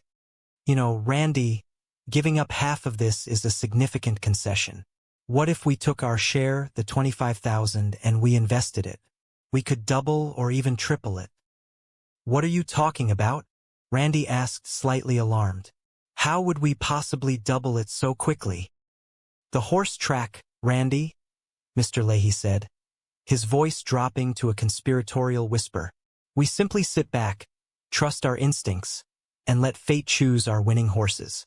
Plus, friendship erupted into warm, supportive applause. The night had not gone exactly as Ricky had planned. He did not get engaged, and his grand botanical dream had vanished. But as he stood there with his best friends, realizing the profound value of honesty, hard work, and the unwavering support of the people who truly mattered, he knew that this was, without a doubt, the most successful evening of his entire life. The evening air in the trailer park carried the familiar scent of pine trees and the faint, salty breeze rolling in from the Halifax harbor. For Ricky, tonight was not just another night. It was the culmination of months of secretive planning, a desperate bid to prove to himself and to his closest friends that he was capable of achieving something significant entirely on his own. He stood at the edge of the woods, looking out over the quiet park, his heart beating with a mixture of anxiety and overwhelming pride. This was a monumental night for him. He had finally managed to orchestrate an independent venture, and against all odds it had paid off. For years, he had relied on Julian and Bubbles to guide him, to plan their endeavors, and to bail him out when things inevitably went awry. In his mind, that reliance was exactly why things had always fallen apart in the past. He loved them, of course, but the dynamic had always left him feeling like the eternal subordinate. I finally got myself learned, Ricky whispered to the empty air, adjusting his jacket. The phrase was a testament to his unique way of viewing the world. He truly believed that if you wanted something done correctly, you had to take the reins yourself. Though, in a rare moment of humility, he silently acknowledged that his friends had helped shape him over the years. He could almost hear Corey and Jacob echoing in his memory, their voices brimming with eager loyalty, assuring him that they always had his back. He would usually brush off their eager chatter, demanding silence so he could concentrate, but deep down, he appreciated their unwavering support. Ricky had managed to secure an incredible, discreet arrangement with a legitimate dispensary in the city. It was a cash deal, actual tangible money. He felt a surge of triumph wash over him. He was finally finished with the petty struggles. He had achieved his goal. He knew, however, that Julian and Bubbles were probably going to be more than a little upset when they discovered he had been operating behind their backs. He had planned to tell them beforehand, to share the victory, but apprehension had held his tongue. Now, his solution was characteristically simple. He was going to throw a massive party. In Ricky's philosophy, a grand celebration was the universal cure for any misunderstanding. Parties fixed everything. The memory of the harvest earlier that night still made his pulse race. He had led Corey and Jacob past the dense tree line, strictly instructing them to remain silent and focused. Time was of the essence. They needed to gather their carefully cultivated harvest as quickly as humanly possible and vanish before the morning sun crested the horizon. Corey had been enthusiastic, thanking Ricky profusely for including them in the grand operation. But the tranquility of the forest had been shattered in an instant. Out of the shadows, chaos erupted. Loud noises, which Ricky initially mistook for law enforcement, echoed through the trees. Panic had seized them. It turned out to be a group of rival opportunists wielding noisemakers and non-lethal salt deterrents to frighten them away. "Get up! Let us move!" Ricky had shouted, his voice cracking with sudden fear. The confusion was absolute. He watched in dismay as his hard work was swiftly taken over by the unexpected intruders. He had stumbled back, clutching his arm where a stray piece of rock salt had grazed him, stinging sharply. Disappointment crashed over him like a tidal wave. Why did the universe constantly test his resolve? Why did every step forward seem to be met with an immediate, forceful push backward? He had retreated into the night, nursing his bruised pride and his stinging arm, leaving his dream in the woods. Meanwhile, across the park, Bubbles was experiencing a very different kind of evening. He stood proudly in his newly constructed brewing shed, admiring the fruits of his honest labor. He had transformed his modest living space into a fully functional, small-scale brewery. "Oh, hello, fellows," Bubbles greeted warmly as Julian and his father figure, affectionately known as Pops, strolled into the shed. Bubbles practically beamed with enthusiasm. "Check out the new setup. Check this out. I sold my special pizza sauce recipe to that gentleman with the unusual accent. I reinvested every single penny into making this beer. Look at this." Bubbles gestured broadly to the gleaming vats and neatly stacked bottles. "It started off slow, but I am making some genuinely decent money at it now. Look at that label. The Green Bastard India Pale Ale. I am selling a ton of that to the people right here in the park. Business is booming." He wiped his hands on his apron, a contented sigh escaping his lips. "It is booming, but I am under some serious pressure today. Ricky is making some kind of a major announcement later. He is throwing a big party. I have to get this entire batch bottled up quickly, because he ordered 22 cases of 24 bottles. So it must be incredibly big news. I am extremely pumped." Julian leaned against the wooden frame of the door, his trademark glass of rum and cola conspicuously absent, replaced by a look of weary contemplation. "How is the beer business treating you, buddy?" he asked, attempting to sound casual. "Oh, it is simply amazing," Bubbles replied, his eyes sparkling behind his thick spectacles. "It is amazing. It is a lot less stressful than our old, chaotic ways." Pops chuckled, clapping Bubbles on the shoulder. "It is wonderful that people are enjoying it, son." Julian shifted his weight, clearing his throat. "You know what? I have been thinking. Why do you not make a special batch of beer with my name on it and your face on the label? We could maybe make a protein beer. Call it Muscle Man.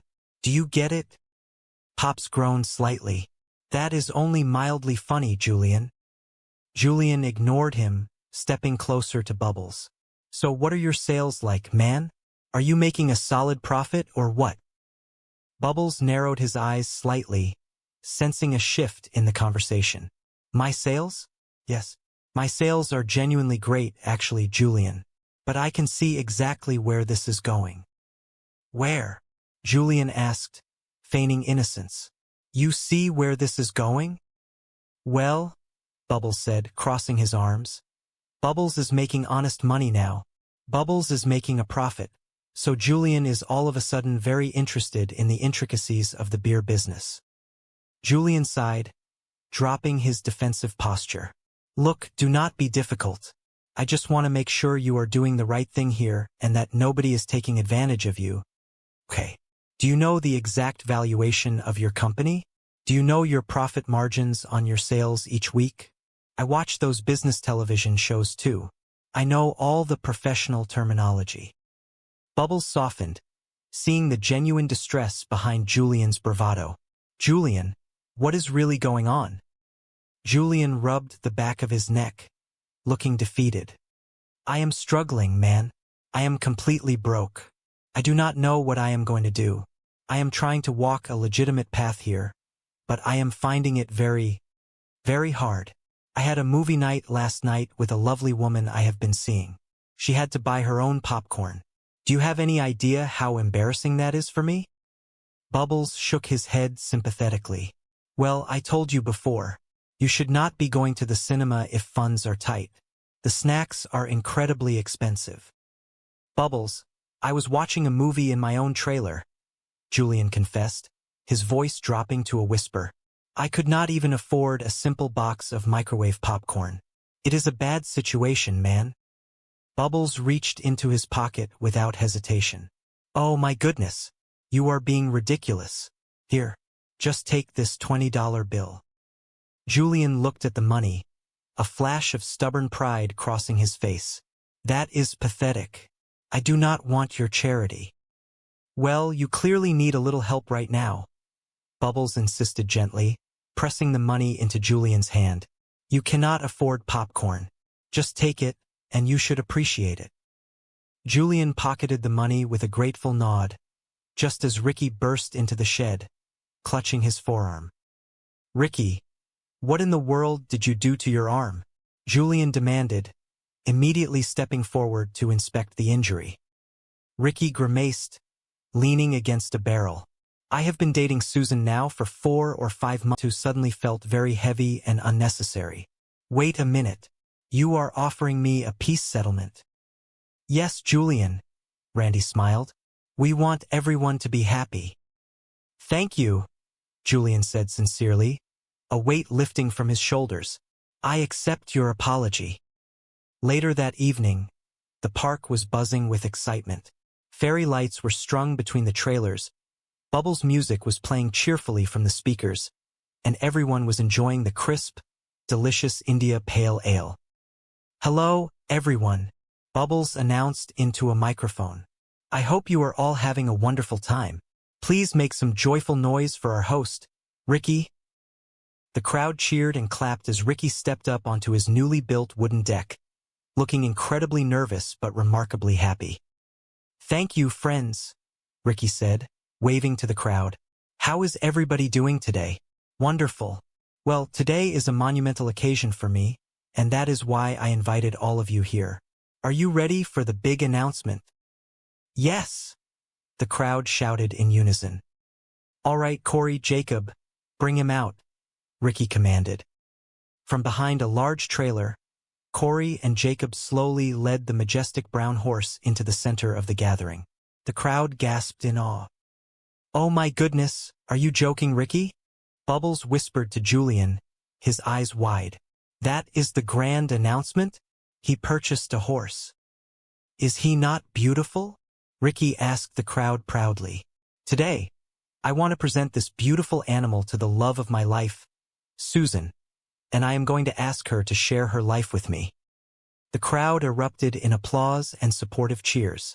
Julian, however, looked slightly concerned. He pulled Ricky aside for a brief moment. Ricky, what are you doing? Julian asked softly. You are proposing? You do not need a grand gesture like a horse to prove your love. If she cares for you, she will say yes because of who you are, not because of what you give her. Bubbles joined them, nodding in agreement. Julian is right, Ricky. Are you certain about this? You and Susan have had some significant disagreements lately. Perhaps you should ensure your communication is strong before making such a massive commitment. I appreciate your concern, guys, Ricky smiled earnestly, but I truly believe we can make it work. We have a very strong connection, and I wanted to show her that I am capable of big, romantic gestures. The horse is a symbol of my dedication. I just want you to be happy, buddy, Julian said, patting his shoulder. Me too, Bubbles added. Thank you, Ricky said, turning back to the crowd.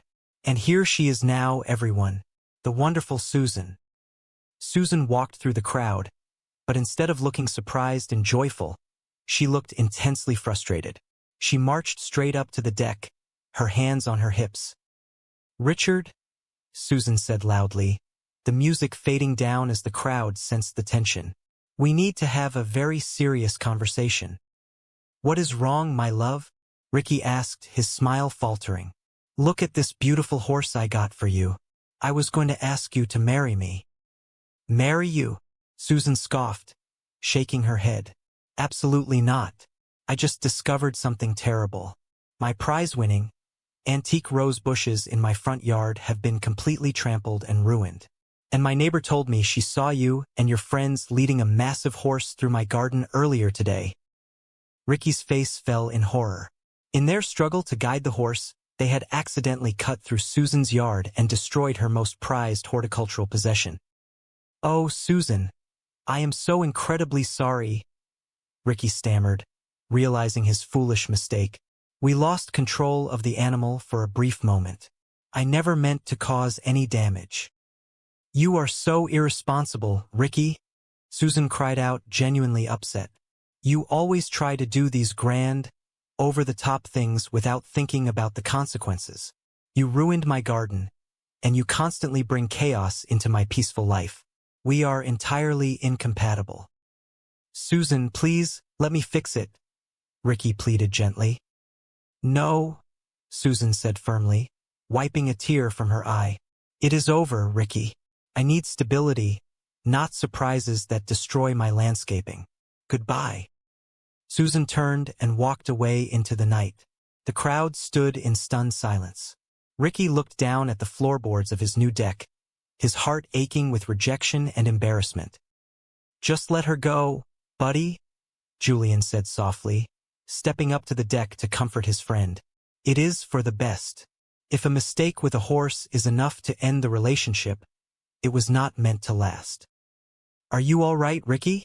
Bubbles asked, his voice full of deep empathy. I am fine, Ricky said quietly, though he clearly was not. I think I just want to sit down for a moment. Julian turned to Bubbles. Listen, man, do you have any extra beverages? I want to make sure everyone at the party stays hydrated and happy while Ricky takes a moment to process this. Bubbles looked at Julian, then at Ricky, and a profound sense of clarity washed over him. The party was falling apart. Ricky was heartbroken from another failed scheme, and Julian was still focused on keeping the party going. Bubbles realized that something fundamental needed to change. No, Julian, Bubbles said, his voice unusually firm and resonant. I am not going to just hand out more beverages so we can ignore what is happening here. Julian and Ricky both looked up, surprised by Bubbles' tone. Friends, I need to get something off my chest, Bubbles began, stepping to the center of the deck, looking at his two oldest and dearest companions. The crowd quieted down, sensing the emotional weight of the moment. I will start off by saying that I love you guys, Bubbles said, his eyes shining with sincerity. I always have and I always will. We love you too, buddy, Julian said, nodding respectfully. Yeah, of course we do, Ricky added softly. Then I need you to listen to me, Bubbles continued, his voice echoing in the quiet night. This might be difficult to hear, but it needs to be said. Have you guys looked in the mirror lately? Have you really taken a close, honest look at yourselves? Ricky sighed. I try not to look too closely. I am not always proud of the choices I make. Well, you should look, Bubbles encouraged gently. Because it is time for us to grow up. We are getting older, boys. We are not young men anymore. And if we keep making the same impulsive, reckless decisions, we are going to end up with nothing but regrets. Julian looked down at his shoes, absorbing the truth in Bubbles' words. I have dedicated myself to a legitimate, honest business, Bubbles said proudly, gesturing to his cart. It is hard work, but it brings me peace of mind. But you are still looking for shortcuts. Ricky, keeping secrets from your family to grow an unpermitted garden in the woods? That was a mistake, and it only brought you trouble and a ruined relationship. I know, Ricky admitted, his voice barely a whisper. It was foolish. I should have been honest. I was just so desperate to succeed. And that desperation is blinding you, Bubbles said softly. This moment right here, tonight, needs to be a wake-up call for all of us. If we continue on this path, we are going to push away everyone who cares about us. We will end up isolated and unhappy. And when we reach the end of our days, we want to be surrounded by family, love, and the pride of a life well lived, not looking back at a series of avoidable mistakes. Tears welled up in Ricky's eyes. Bubbles' words struck him directly in the heart. If you truly love me as much as you say you do, Bubbles concluded, his voice trembling with emotion, then the reckless behavior stops tonight, for good. We support each other, we work hard, and we build a real future. Together. Silence blanketed the deck for a long moment. Then, Julian stepped forward and wrapped his arms around Bubbles in a tight, brotherly embrace. Ricky immediately joined them, the three men standing together under the warm glow of the patio lamps. You are absolutely right, Bubbles, Julian said softly. We need to change. Thank you for being the voice of reason. Ricky wiped his eyes and smiled, a genuine, hopeful smile. I promise from now on, no more shortcuts. I am going to focus on my family, my community, and honest work. Thank you, buddy. The crowd, deeply moved by the heartfelt display of